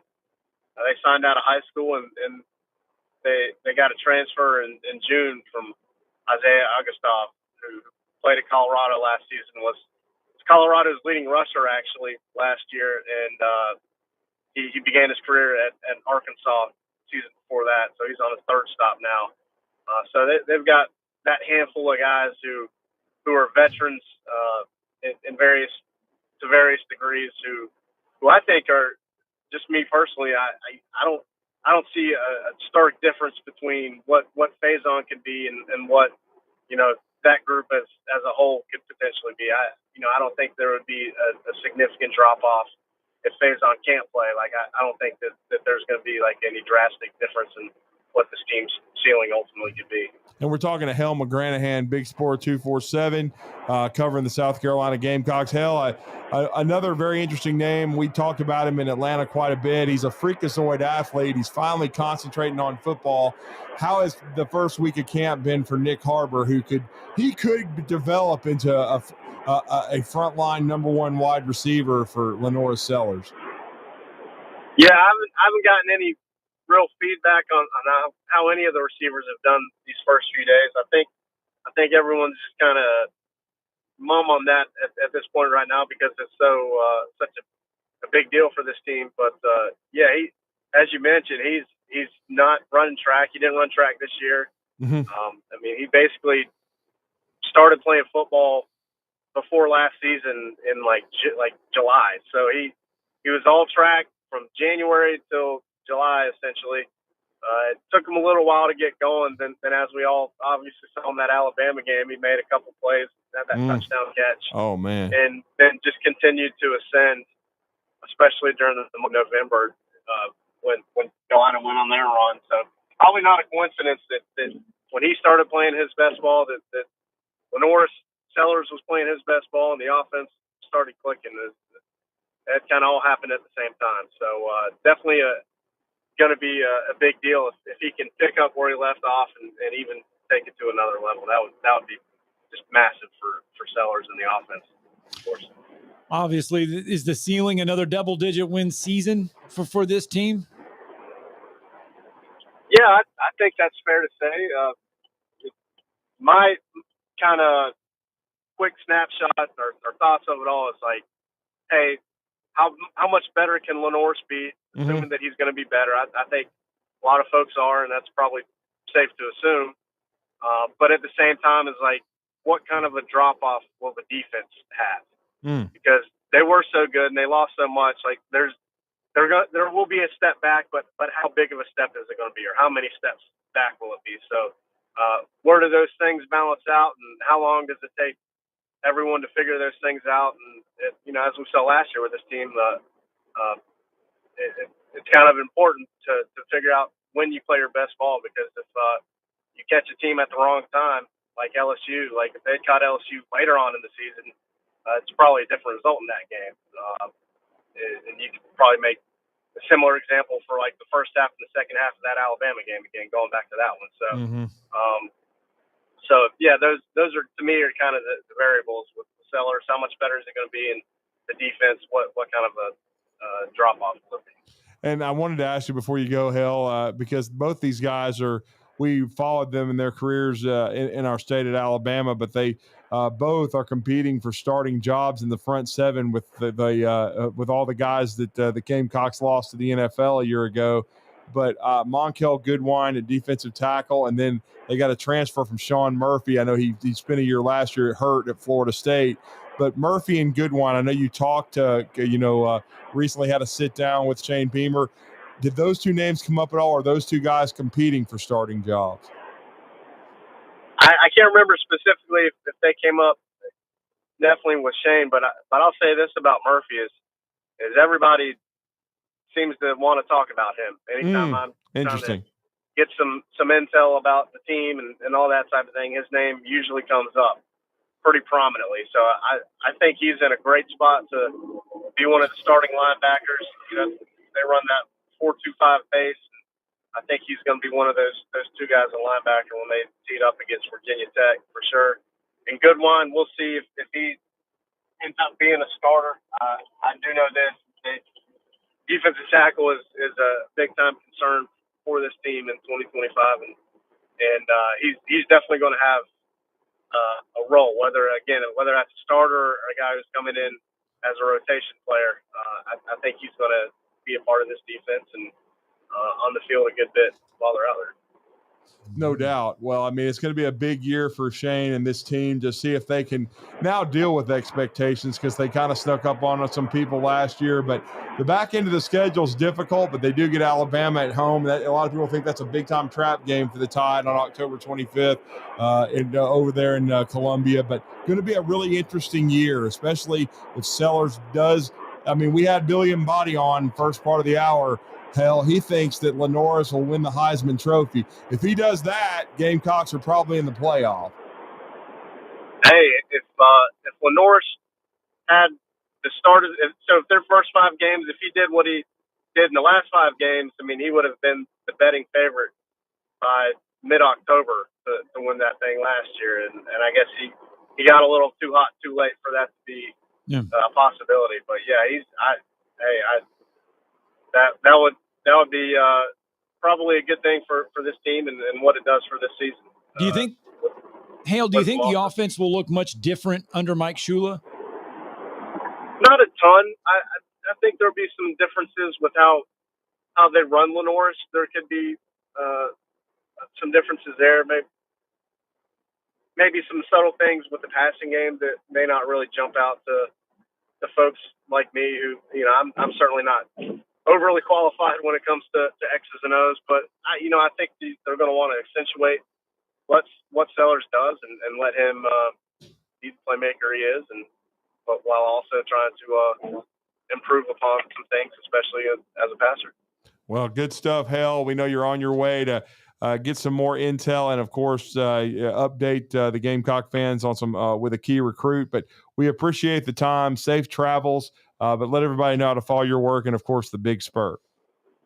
Yeah, thebigspur.com. It's the South Carolina 24/7 site. So that's where I do my work. I'm on Twitter, but don't really share a lot of my good stuff over there. We got to get people subscribing to 24/7 to read that stuff. So whether you're on 24/7 for Alabama, Auburn, Tennessee, Arkansas, whoever, you can read my stuff too. That's how it works at the 24/7 network. So I hope y'all check it out. Thank you, Hale. Appreciate it. All right, fellas, y'all be good. All right, let's get a break in, shall we? We'll wrap all of this up next.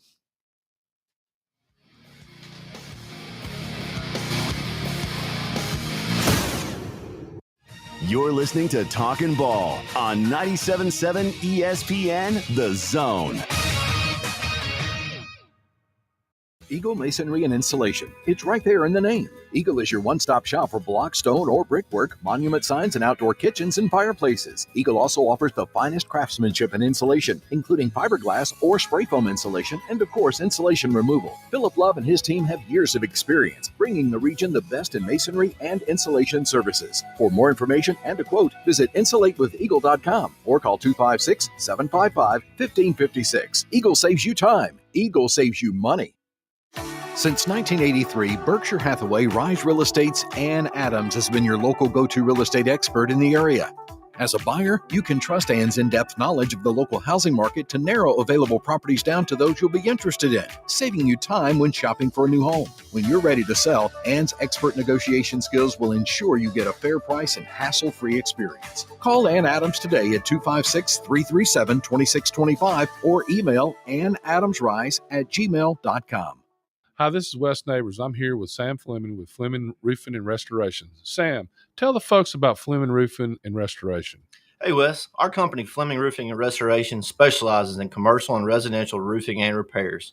I'm a fifth-generation Huntsvillian, and our family's been doing construction business in Huntsville area since 1965. Sam, what kind of roofs does Fleming Roofing and Restoration do? Our guys are skilled enough. We can come out and address any kind of leaks or issues you might have on your commercial, on your metal roofing, on your shingles. We can do anything, and we can offer you a solution to repair it or we can replace it. You guys also do insurance restoration. Our staff has 10 plus years of experience as insurance adjusters, and we really do know the inside and out of the claims process at Fleming Roofing and Restoration. Check out Fleming Roofing and Restoration online at FlemingHSV.com, or you can call or text them at 256-651-9440. Hey, Wes, we show up. What does it mean to be a part of the Southeastern Conference? That you scheduled your wedding and even your child's birth around your school's game? Of course. But it means more than that. It means you're home to hundreds of Fulbright, Truman, Goldwater, and Rhodes Scholars. It means starting out as the birthplace of American public higher education, and now leading the way in unmanned spacecraft. This is the SEC, and here it just means more. What does This it segment mean of Talkin' Ball is brought to you by University Kia, the #1 volume Kia dealer in the state of Alabama, located online at universitykia.com.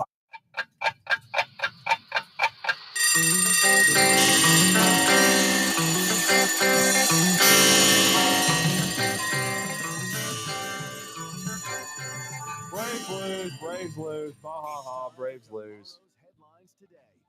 So, lost again last night. You gotta let it finish. Well, I'm sorry. You gotta let it finish. There we go. There you go. Now do it. Now you can do it. Profar hits the first pitch out of the ballpark. Okay. That's the only freaking run they scored a whole game. Yeah. They lost 3-1. 3-1. Yeah. Well, I know your favorite. I know it's your favorite. Hey, but they're right there with them, though. I know you love the Brewers, but your boys, the Cubs. I mean, the Brewers and the Cubs have the two best records in baseball. Cubs can't beat anybody above 500. We're great against teams below 500, but when it comes to teams above 500, we get our ass beat. I mean, that's you just be happy the way about it is. that. I mean, it looks like both the Brewers and the Cubs are going to both make the playoff. 2 days ago, we were 26-25 with teams against above 500 records, and then we're now below 500 for the season. So, as long as it's anybody with a below 500 record, we're and good. You stole Milwaukee's manager; he's a good one. Craig Counsell, he's good.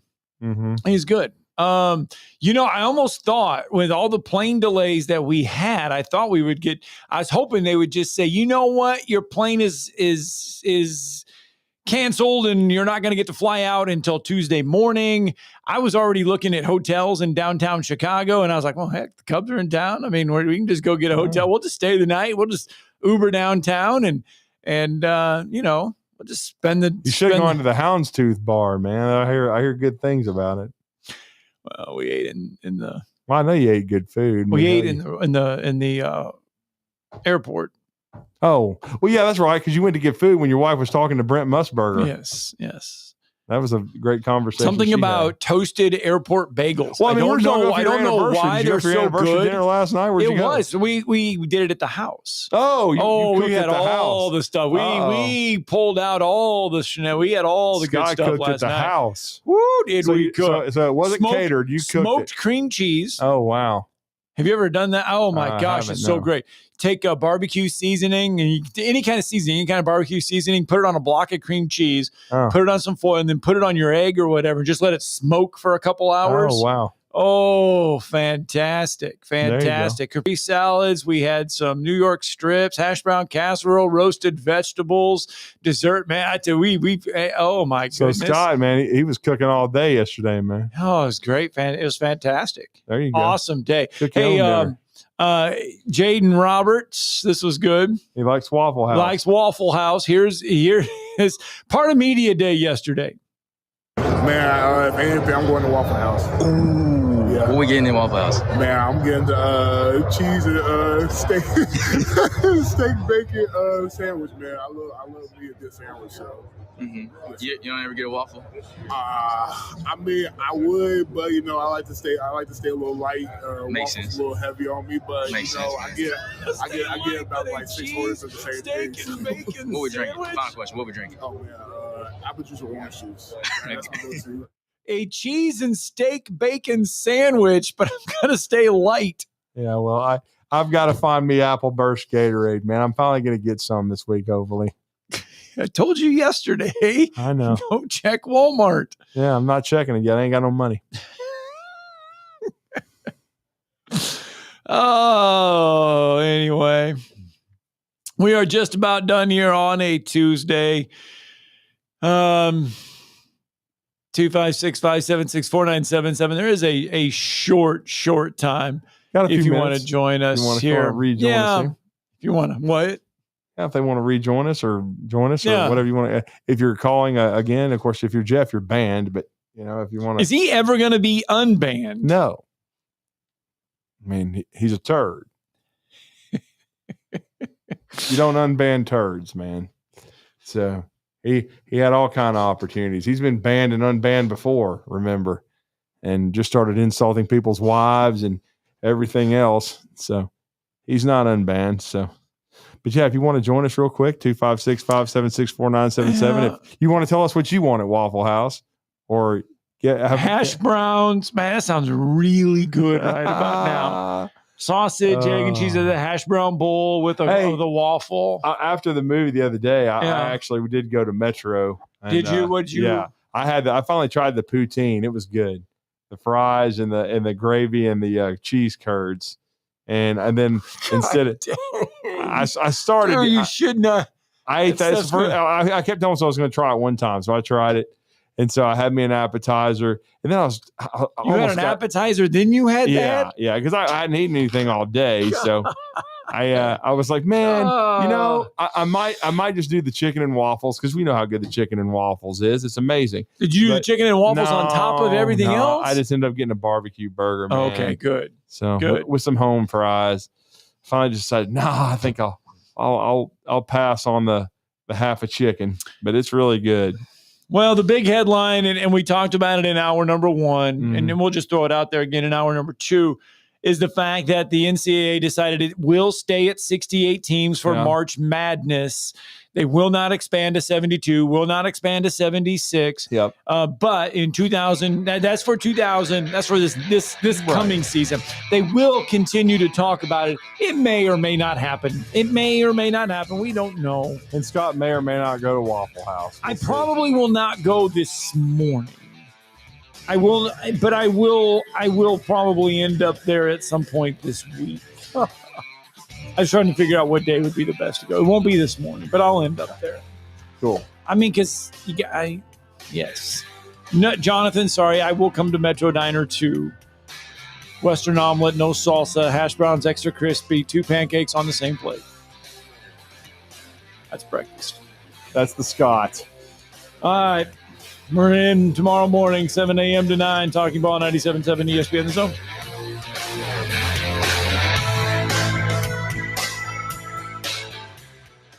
Tom Abraham here for my friend Mike Owen at Owen Home Appliance Center. You know it's hot outside, so cool down with an upright or chest freezer in stock at Owen Home Appliance Center.